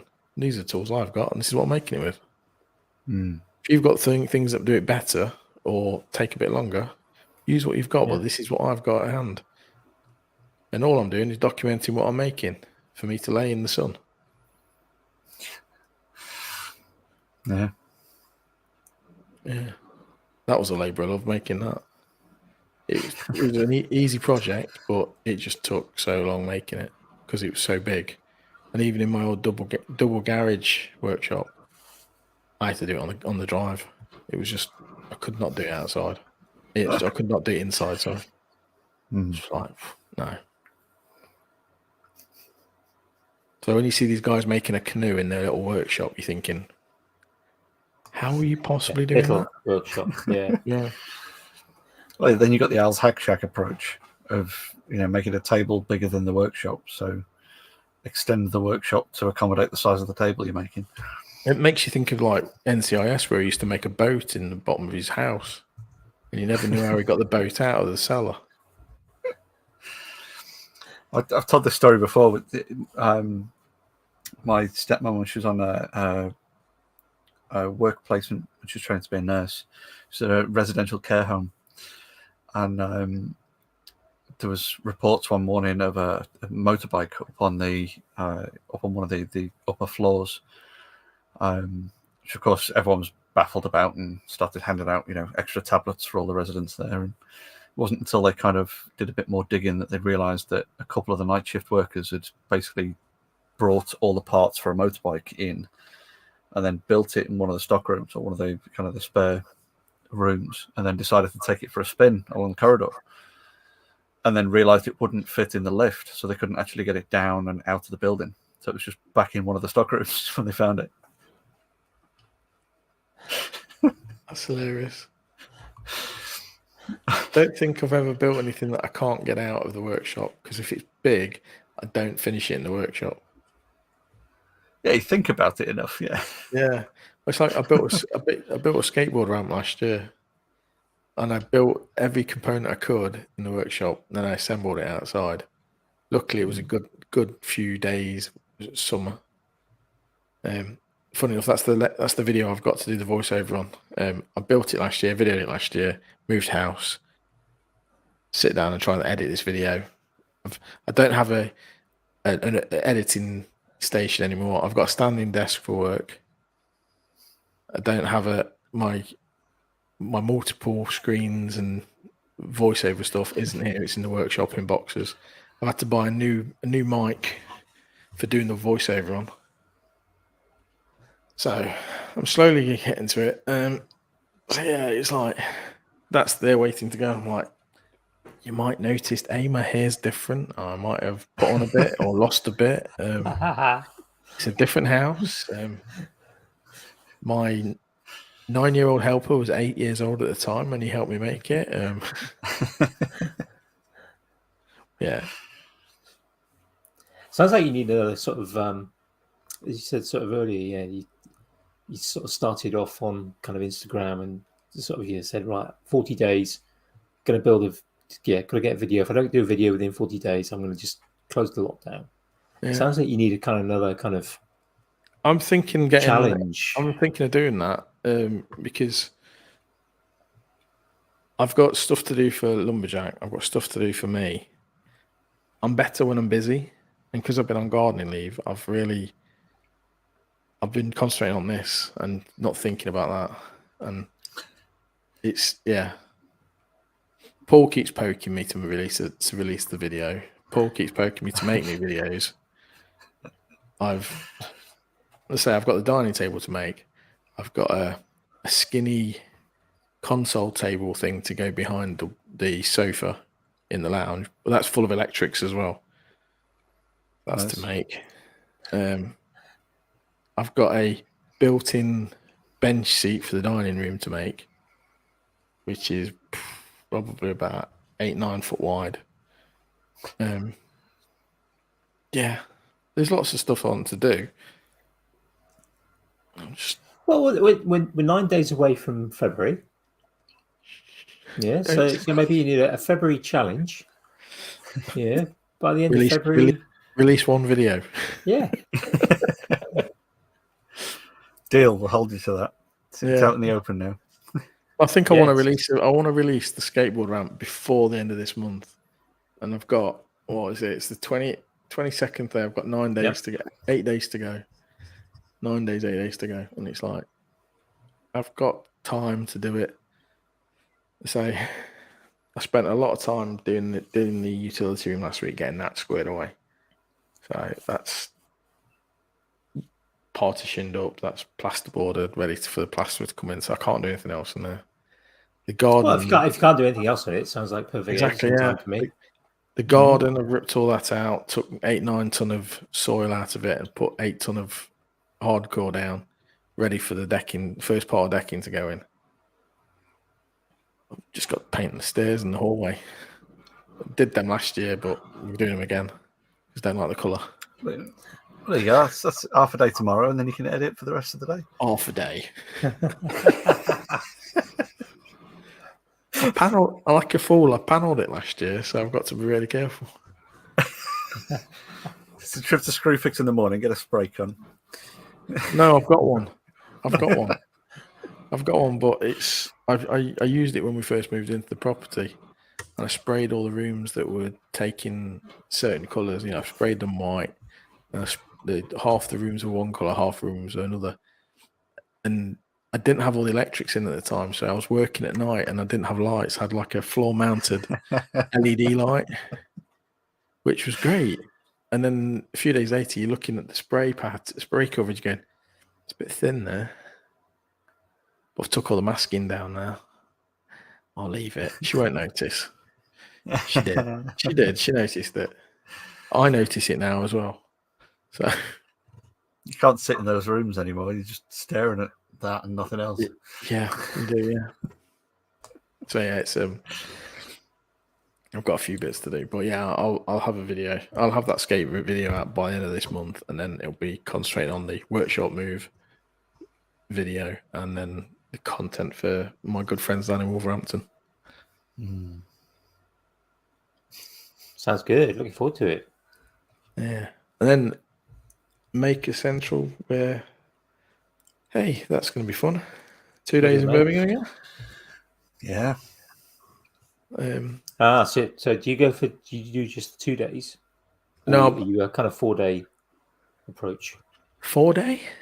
Yeah, go on Friday, come back on the Monday. Yeah. No, I'm only in Nottingham, so it's only 45 minutes to an hour away to the NEC. So I normally go down on the Saturday morning and come back Sunday evening, straight after it finishes. But I think this year I'm going down on a Friday, helping set up the lumberjack stall, just give them a hand, get my demonstrating area set up. Because I turned up to Harrogate and they'd already set it up, and I had such a confined space, trying to swing 6 foot lengths of timber around and not having no space to do it. So I'm going to go and get that set up, make sure I've got everything I need, meet a few people, get to meet some of the YouTubers that are over from the States without anyone there, get some photos, and then I don't have to do that over the weekend. And then Saturday and Sunday, demonstrating, walking around, demonstrating, drinking lots of coffee. Come home on Sunday. Sounds like a plan. See how many freebies you can pick up this year. Last year, I don't think there was many last year. Unless you went to the Ryobi stand and you went and picked up like 4 or 5 beer crates. Did you see that last year? They didn't get any of those. No, they had a maker. I didn't actually go onto the Ryobi stand at all. No, not many people did. There was loads of families went. Yeah, lots of people having to go out making something. Yeah, it was on the Saturday it was make a beer crate. On the Sunday it was make some odds. Both days it was making one of 2 things, but they ran out because people were making 3 or 4 and walking off with them. You'll get a family turn up with 2 or 3 kids and they're all making one each. It's like, oh, we didn't think of this, did we? No, we didn't. That was kind of what we did with Makers. You know, is try and if we had like 6 or 8 people to a workshop, is to try and make it so that you didn't have then like a family of 4 all sat down taking up, you know, half the space. Yeah, you know, like kind of a, you know, 1 per group sort of thing to kind of give everyone a fighting chance of having a go. I'll tell you what was nice at Harrogate though is you could wonder if you were demonstrating or whatever, you could walk round to one of the other stalls and they'd welcome you in with open arms to either chat or do you want to have a go? So one of the Spirit and Bear were doing pyrography on one of the stalls. I stood with Dremel, yeah. Yeah, I don't know if it was the Dremel stand or not. Huh? Ooh, I don't know. they playing away. Oh, it might. I don't know. Was it Robert? It might be Robert Sorby. I'm not sure. I don't know. I can't remember who it was, but I probably dropped them in the poo now. No, But yeah. I think Kez does use one. Although they do the sort of Dremel stuff, I think that a lot of the stuff that Kez does with the really, really nice sort of pyrography, I think the detailed stuff, the super detailed stuff, like the sort of Jack Sparrow and some of the sort of steampunk stuff, is using kind of the, for want of a better phrase, the proper pyrography tools.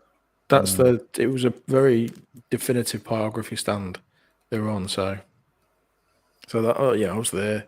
I wandered past the woodwork supply stand, O3 adhesives. Yeah. And I just went, I'm demonstrating on the corner. I'm making this, but I forgot to bring some glue with me.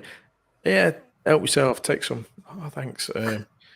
Wandering around other stores. Oh, I need this. Yeah, take it. That's fine. So people were really nice, but this was legitimate and needed things for what I was knocking up. And as soon as they realised you were a demonstrator, they were fine. It was all cool. I need one of those table saws. Can you just load it into my car for us? Just demonstrating on the car. It was strange though for Harrogate because it was like Friday, Saturday, Sunday. There was a different demographic each day. It really was. Friday because everyone's at work. Yeah. It was all old boys. Okay. Saturday, less old boys, more like dads and lads. Yeah. And then Sunday was like the proper mishmash of everyone turning up with some families. Wife in tow. Can I buy one? No. Go on, you want to. Go on, spend some money. Go on, treat yourself. You deserve it. You've worked a lot this year. You sure, sweetheart? Yes, yeah. Go and spend your money. I mean, that's what we did with Maker Central and with Newark. Yeah. I got the weekend ticket and went both days, and then the family just did the one day. Yeah. It was easier that way to kind of have a full wander around, kind of eye things up and figure out what was going on and catch up on bits that I knew was going to be like an hour-long conversation rather than a quick look at a stall and move on kind of thing. Yeah, I think it's such a social gathering as well. You like bump into so many people and you end up talking for about rubbish for so long. It's just I think that aspect of it makes it realise it's not just a trade show compared to Harrogate. Yeah, definitely, yeah. But again, it's there's different levels, isn't it? Because there's certainly I noticed it more this last year at Makers. There's the kind of, for want of a better phrase, the maker community, where that is the community of people who tend to do stuff on Instagram and YouTube. Yeah, so they're kind of they're content creators, big and small. Yeah, so you got people who are just kind of they just post what their projects on, and there's who particularly kind of the UK based of some of the sort of Europeans and some of the Americans that come over who kind of in those sort of groups, like the group you were talking about earlier.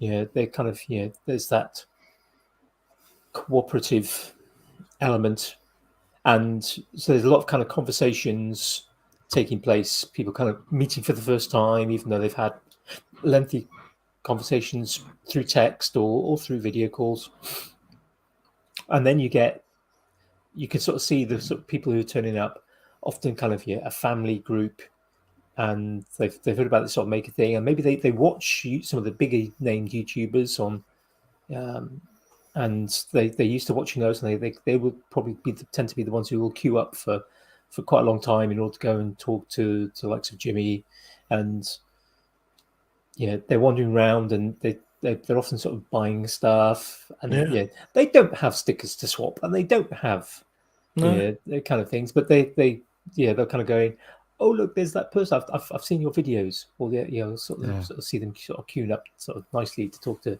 like Joe, because he's been on TV it's now. nice. All these, you get a proper different demographic there. If it was a proper trade show, it'd be boring. Yeah, it really would. Yeah. Paul's just put something in the chat. He says that's the thing that Makers is missing, the YouTube bit, like cameras and software peeps.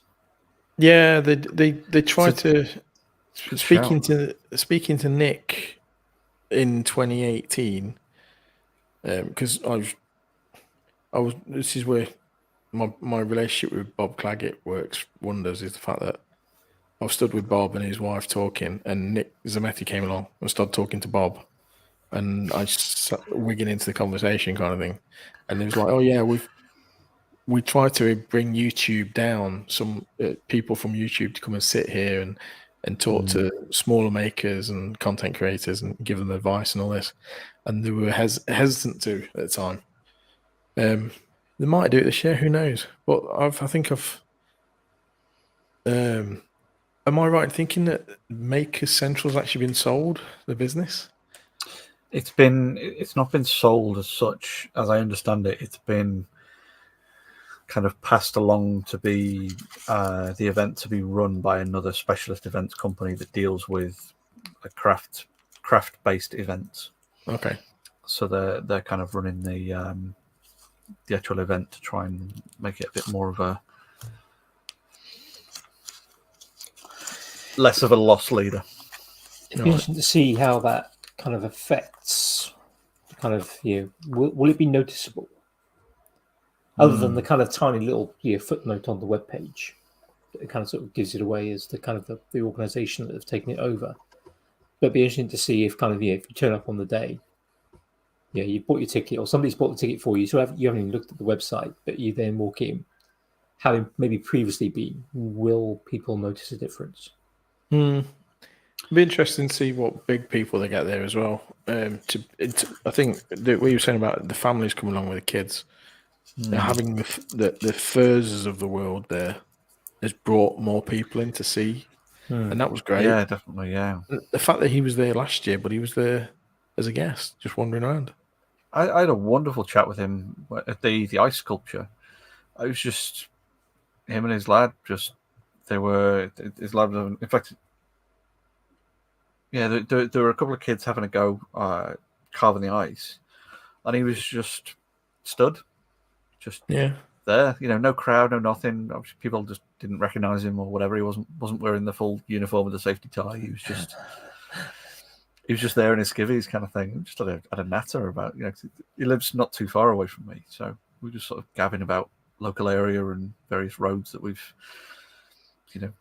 mutually driven down and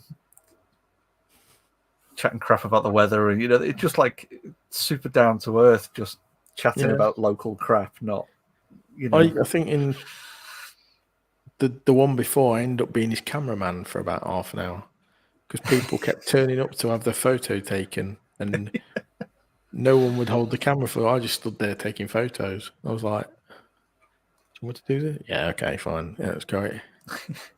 It's just like, you're so chilled. No, it's nice when we have some of the bigger people turn up that entice the kids in. Obviously, Ruth was there last year with the kids make and everything. The kids invent stuff team, and with the support from like Pimoroni and Raspberry Pi and stuff, all helping her out and stuff. But then at the same time, obviously, in the last year, we've had Making It Fun, which have been. I don't know. I know Jimmy's gonna be there. I don't know how many of the rest of them are going to be there, but there was the obvious people moaning that he ripped off Ruth's idea, but him and Ruth were fine about it, and it's like that's the sort of thing we need kids in. You don't want it just full of stuffy old blokes.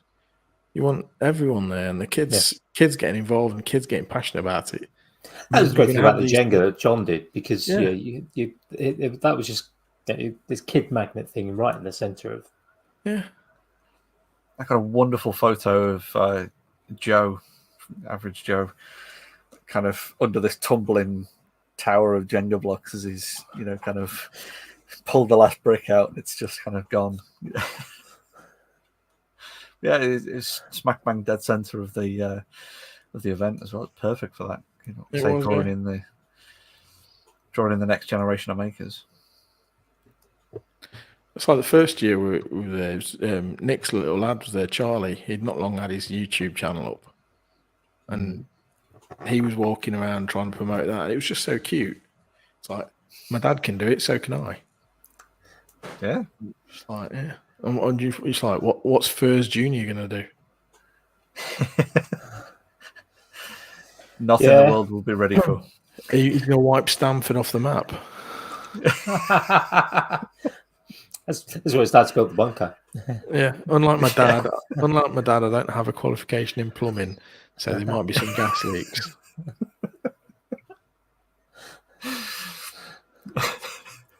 Oh god, I don't even bear thinking about it, is it? Or will he just join? Will he just join the team? Yeah, I think he's Colin been, Furs and Son. yeah, and son, yeah. He's been in a few videos, hasn't he? So Yeah. I loved it when he first made the jet powered scooter for him, and he's like holding on for dear life. He's controlling it with a remote control behind him, and he's like,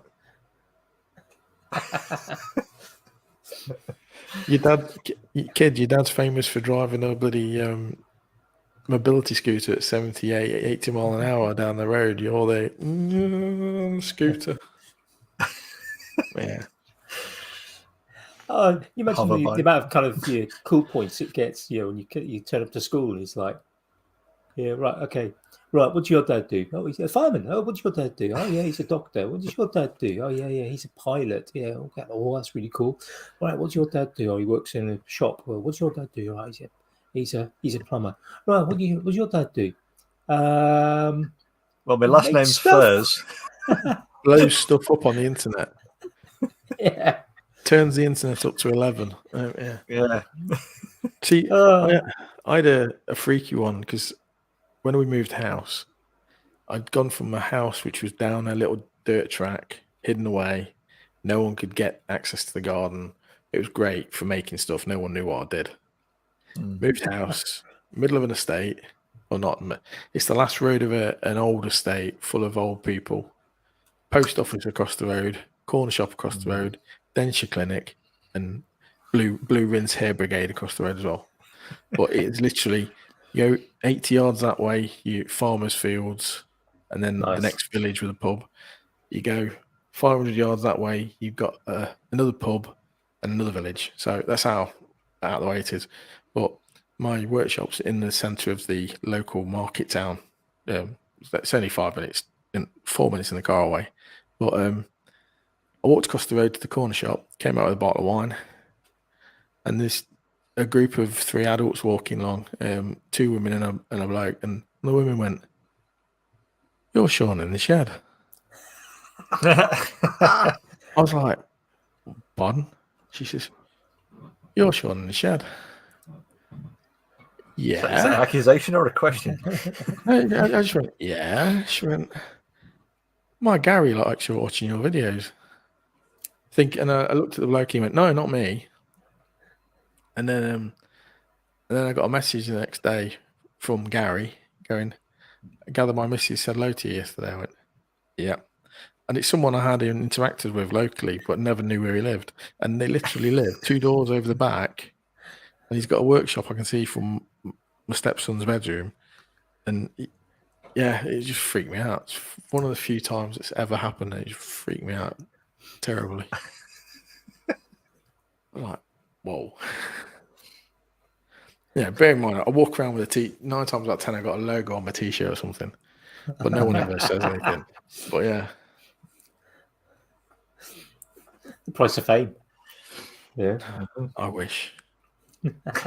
I wish. Well, by the end of January, you can have a video out. By the end of February, another one. Yeah. Yeah. People here first. Yeah, I reckon by Maker Sense there'll be at least 5 videos out. There we go. Hold you accountable now. I'm going to do 5 vlogs. Yeah, all in the middle of April. I'll be the Casey Neistat of making stuff.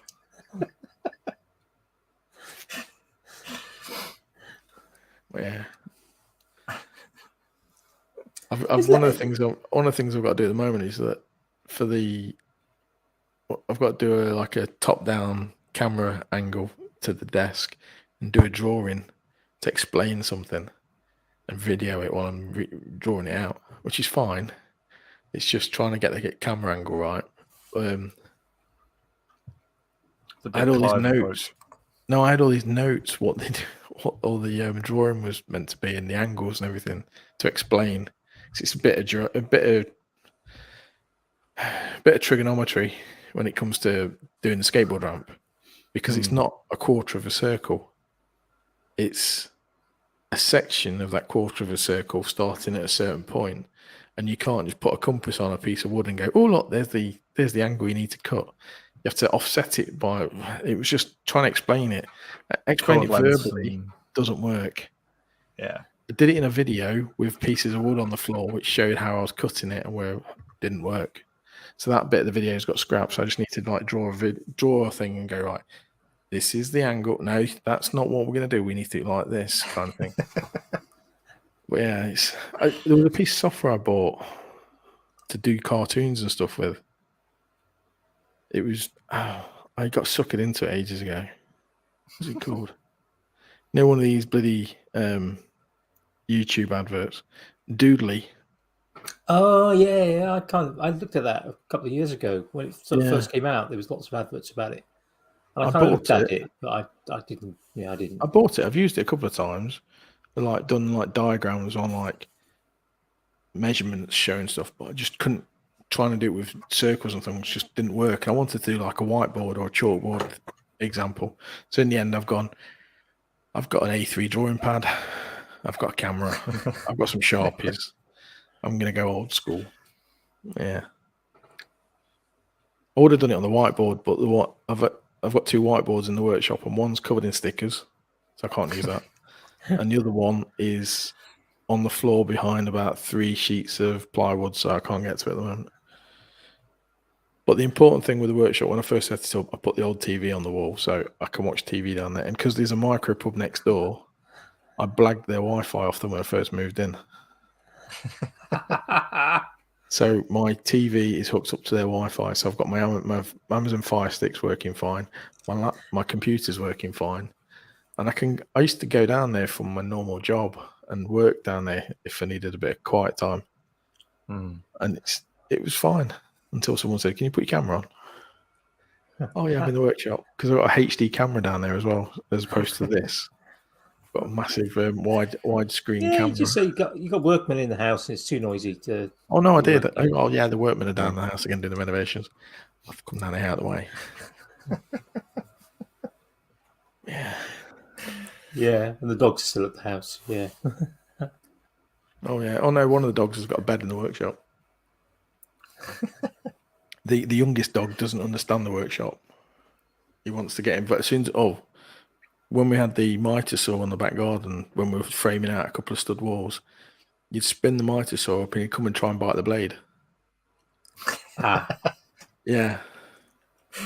So he's angry and making noise. Yeah, makes sense. Yeah,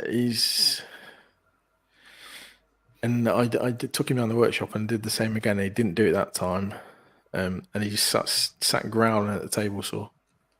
He doesn't like it at all. At the moment, he's snoring away in the background.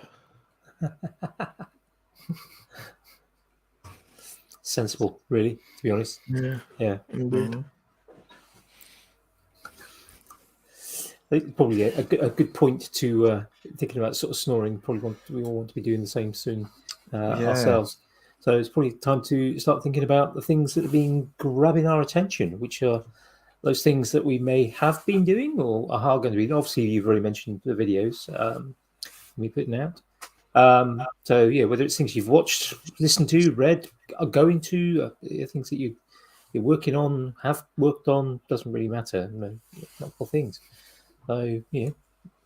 Apart from getting ready to put out a video before the end of the month, what's been grabbing your attention lately? Yeah. What's been catching my attention lately? I Paul's one day build, which turned out to be 3 days for him making the Sting for Ollie. I was really impressed with him doing that. Yeah, it's really Came out really nice. I mean, it's a nice sword, as swords go. But he did a good job, didn't he? It is, yeah. I was having a discussion the other day about Festal Domino as well, and just about the same time, the Make Something channel, David Pisciuto, brought out a review of a piece of kit he bought on eBay from China, and it was a mini router mount, which basically gives you the ability to create loose tenons. So not unlike Mr. Millard's loose tenon Yes. jig, this is actually a thing you sit your router into, and it wiggles back and forth. I think Keith Brown tried to make one a few years ago. I think there was I can't remember his name now, but there was an American guy who did plans for one that would take the palm routers. Yeah, so it's basically that. I'll send you the link to the video. Yeah, That's the video with the actual piece of kit. It's about 180 quid, $180 for the device, and it's all machined out of aluminium, and it looks like it does the job. And it just takes any palm router, you get the right bit for it, and it cuts your little tenon in quite easily. Cool. So that's something that caught my eye recently. Yeah. I've been watching a hell of a lot of garage conversion videos, only because I've got half a garage left, and we converted half the garage into the utility room and the kitchen. We broke the kitchen into the garage, and took about 1 meter of the garage to extend the kitchen, and then took a couple more meters and made the utility room. There's half a garage left at the front, and I'm going to convert that into an office. Nice. So I'm watching videos on people doing that, getting tips on the best way of doing it. I'm not going to do the full conversion with the making a window at the front and everything. I'm just going to keep it as an unofficial one for now, just so I've got an extra room. What else have I been watching? Lots of randomness. Listening wise, I've been listening to Spare the last week. I was just fascinated to listen to what young Prince Harry's been going throughout his life. It's just been fascinating. I didn't think I'd enjoy it as much as I have been, and I've been really pulled into it. Yeah, a mate of mine said the same thing. He's gone through and he said he's really enjoyed it. It's really humanized him and the family. Yeah, I think that's one of the things it has done. It really makes him realize he's a human, and some of the things the people have questioned the legitimacy of some of the things he said, but even so, if half the things he says that have happened for the reasons they have, I feel sorry for the guy. Yeah, totally. I mean, he was what, 8, 9 years old when his mum got killed? I was in Paris that night with 8 other soldiers. It was weird. The night that happened, I was with 8 soldiers in Paris for the weekend on a trip from Germany, and we were at the French National Orienteering Championships. It's my old career. This is, and we'd been there, competed on the Saturday, and we were driving back on the Sunday morning, and we had the RSM with us, and he was a keen orienteer. And we got a phone. One of the guys got a phone call. Early days of mobiles.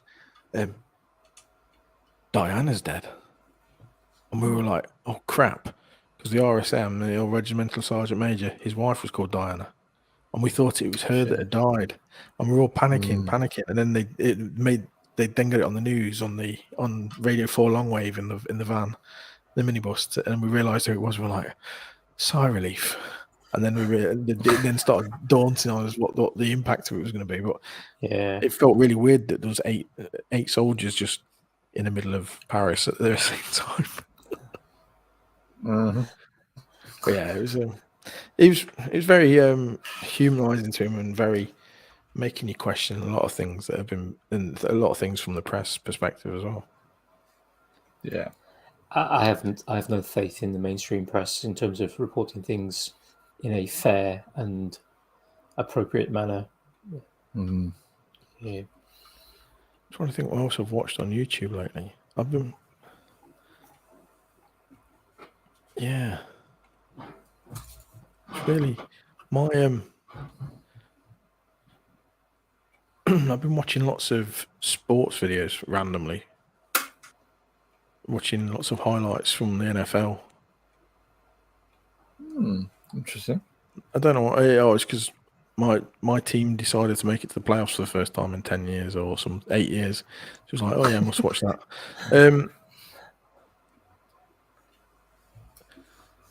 The lots of Superb Owl is coming up soon, isn't it? Yeah, lots of video editing tips as well. With my good. trying to get back into editing, because I use iMovie. I tried moving into Adobe Premiere Pro, but after 18 months, 2 years of having it, I decided to pull out of it because when I was doing a course, so I had a student license, and I just never moved across to it properly. So I went back to iMovie. I was trying to certain things I wanted to try, tricks and tweaks I wanted to do. I've been watching quite a few. You're going down a rabbit hole of learn to do this, or learn to and this and this and this and what did I need to learn again? So yeah, my history's full of those at the moment. Let's say there's lots of stuff on TikTok I watch. Martin Coops is the guy I watch, the mastic guy who just makes me cackle every time I watch him. He's quite entertaining. Yeah, can't think much else. That sounds plenty, I think. I've just found that video that was it's DIY Tyler who did a kit. I've just posted in the thing. Yeah, he's got the same saw as me because he's got the rigid version. Yeah, he did his portable mortiser for taking the 6 years ago, taking the battery powered routers. To basically make the same thing. Yeah, so he's made it out of wood, similar thing, but the kit that he bought was all anodized aluminium, looked like it come from a factory. And there was talk, I was reading the other day on the forum that the patent from Festal, the patent not runs out, but it's a date in the near future where other people can start copying it. Because the first 10 years have expired. Yeah, of course. They still reckon it's going to be another 18 months, 2 years before anyone else starts releasing cheaper versions.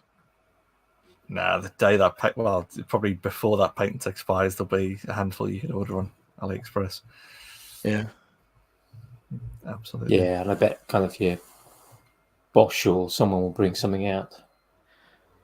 Well, it's when you see who owns which tool brands and you go, all right, who owns Festal? Like, okay, what's their cheaper version? They'll have one out straight away. Yeah. And that makes sense. Yeah. If it's going to be a free for all, then get in there first and get in there with the best kit. You need some tooling for that. Yeah, we've got the designs for that. Yeah. Yeah. Actually, just use the same factory. Yeah, just do it quickly and do it better than everyone else. Then you don't. Just stick a don't red, yellow, blue, purple, teal, whatever case on it instead of the black and green. Yeah, license it out. That'd be good. What about you, Jamie? What have you been up to? What's been grabbing your attention? I've been thoroughly enjoying label makers. And yes, for those who know me well enough, plural. Lots of like sorting through stuff. Lots of like draw units from Maplin and things like that when they went under. So I've got a large stack of parts drawers now with lots of labels on and bags and bins full of crap that we got rid of, and then sorting through a load of stuff in the workshop with, as Duncan's just pointed out, he absolutely twisted my arm into getting a nice little Nimobot or Nimbot, little Bluetooth portable label maker thing, which we were using down in the workshop, and then suddenly disappeared again because my wife started using it on a load of her stuff as well. So yeah, label makers have been the tool of choice this weekend. I'm trying to clear out crap and sort and organise. That's mostly been my weekend, and a little bit of 3D design for some sort of leatherworky tooling holders and things. So little bits of chipping away, bits of progress here and there on stuff that I should have done years ago. I made the mistake. I had a Dymo label maker, and I bought the material labels instead of the normal plastic ones. I couldn't work out what was wrong with them, and I was like, "Where these aren't sticking anywhere?" But no, they were like printed the labels out, ready to be stitched onto things. Just couldn't work it out. Also, my Dymo label maker, I finished one of the tapes the other week, and then was and ahhing and hadn't got around to buying any replacements. So that was the kind of the mad panic, because we've got one of the ka-chunk, the embossing ones. Oh, the old ones. We went to stick it on the box, and then it sprung straight back off as soon as I took my thumbs away, because it's just been there for so long. The adhesive's completely gone. So right, okay, let's on to the next label maker. So we've only got 4. It's fine. One of each for a specific purpose. Yeah, absolutely that. They are 4 distinctly different machines that are used in different ways, with enough overlap to make them useful when one goes walkies.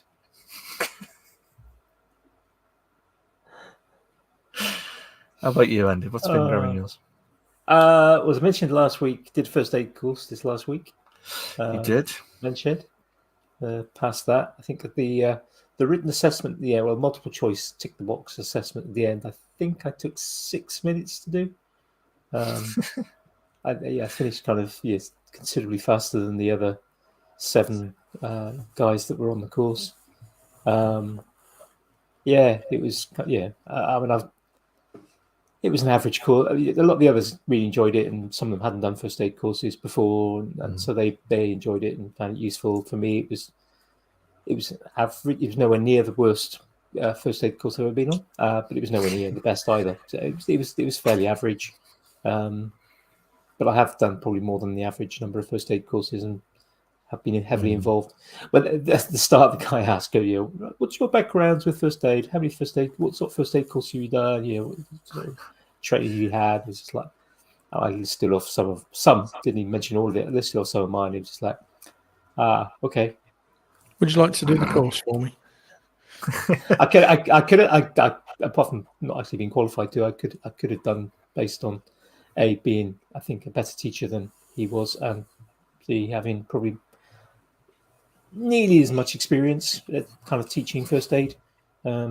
Actually, no, probably he's been doing it quite regularly for quite several years now, so he probably has more. But I've taught first aid and been involved in teaching it, so yeah, I probably could have done it. If I was helping out with sort of teaching things like the CPR, actually sort of getting the technique right, things like that. So that was it was a good day. So that was right. Again, Menshed helped put together. They got given a lathe a couple of years ago. It's been sat in a corner of them, sort of the main room. But they've now put together. One of the guys has literally cut the kitchen in half with a stud wall to make a turning room. And so we kind of assembled it. It's an old record power CL236, I think, top of my head. So big heavy thing. Head turns out. So looking forward to learning to turn. Although I've been making some inquiries. I've made an inquiry with a local. There's a guy a couple of miles away that does tutorials. So I'm kind of hoping to maybe get a day's learning on how to turn from him, just so I get kind of. That'd be good. Hopefully, some of the good practices established before maybe. Habits will always form. So, Shaun? Whereabouts is the men's shed you're at? I go to one in a town called Tenterden. It's not where Right. I live, but it's the nearest one to me. So it's kind of about 12 miles west of Ashford in Kent. So it's the nearest one to me. It's been going since the end of 2019, obviously with the obvious pause in 2020. So it's nice. Yeah, it's running smoothly. Though we need to replace the belt. We haven't got the right spanner to get the bearings off to get the shaft out because the belt's started to shred. We have a replacement, so it's like, yeah, we probably shouldn't run it too much until we've changed it because it's not So the you get that complete big width old it should thud. be. Yeah. I mean, if it shatters, it's inside a cast iron thing, so it's not going to be a big problem as such. But it's just be annoying if it happens. And the other thing, really been doing my attention this week. I had some problems with my. We've got a Toyota Aris estate. Yeah, the Aris, the hybrid estate, and the standard 12-volt lead acid battery died in the cold spell just before Christmas. And even with sort of attempts to charge, it's taken some charge, but the second cold spell we had last week completely killed it.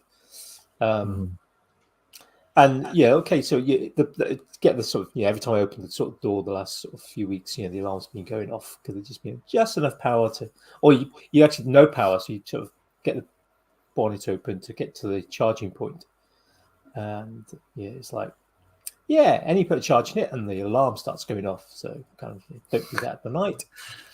But to change the battery, I ended up having to get my wife had to pick a battery up from the local Toyota garage because trying to find one mail order anywhere in the UK has been pretty much not happening. Luckily, they had one at the local Toyota dealer. So my wife picked that up on Friday. So yesterday, I was literally having to crawl into the boot from the passenger seats because not enough power, even on a kind of a booster, to get the solenoid on the hatch to open up. Yeah, central locking kind of not working, or partially working because the passenger doors would open. Although at one point they weren't. But to get in to change the battery, I literally had to get the seats down, get the kind of the covers you get on an estate out, and crawl in, then kind of peel up enough of the carpet to get the cover up off the battery because it's in the sort of side, just behind the sort of offside rear wheel, and then kind of course, take it, screw it all, kind of 10 mil socket, get it all get it out, plug it all back in. And luckily, when it plugged back in, the boot did open, so I was able to. But there's no if you were trapped inside, you couldn't. So you locked you in the boot, you wouldn't be able to get out. I was kind of thinking there must be some sort of release. No release, no mechanical release at all on the trunk. But it's all working now, so all back to functioning car. So that's good. And now car's now been filled up by my wife with things to go to charity shop. Rightly so. I mean, that's I said before. That's been my plan. My sort of goal for this year is to just sort through all of the crap that I've got. That's been that were long-standing projects before 2020 happened. So that now we're in 2020.3 with that kind of maybe I should finally actually just put these projects in the bin rather than thinking I'm going to finish them and stuff. So it's clearing up bits of crap is quite cathartic, I think. It is. Yeah, I've got to do it as well. Well, I've a load of the funny enough, the skateboard ramp that I built, a lot of the timber from it is in the walls. It's all the stud work. Because I had nowhere for it after we moved house, and the goal of it being built was done. He'd learned the things he needed to do, so we took it apart, and all the 3x2 that was put in it is dotted around the house. Yeah. So when the video comes out and somebody goes, "Oh, that's really good. Can I buy it off you?" Oh, I tried giving it away. I tried giving it away because it was so big, and I couldn't move it, and no one wanted it. So I just went, okay, it's getting taken apart. Yeah, I actually give them the price of timber. Yeah. I gave loads of timber away when I moved house. I just put a massive pile on the drive and went, come and get it. But, Right.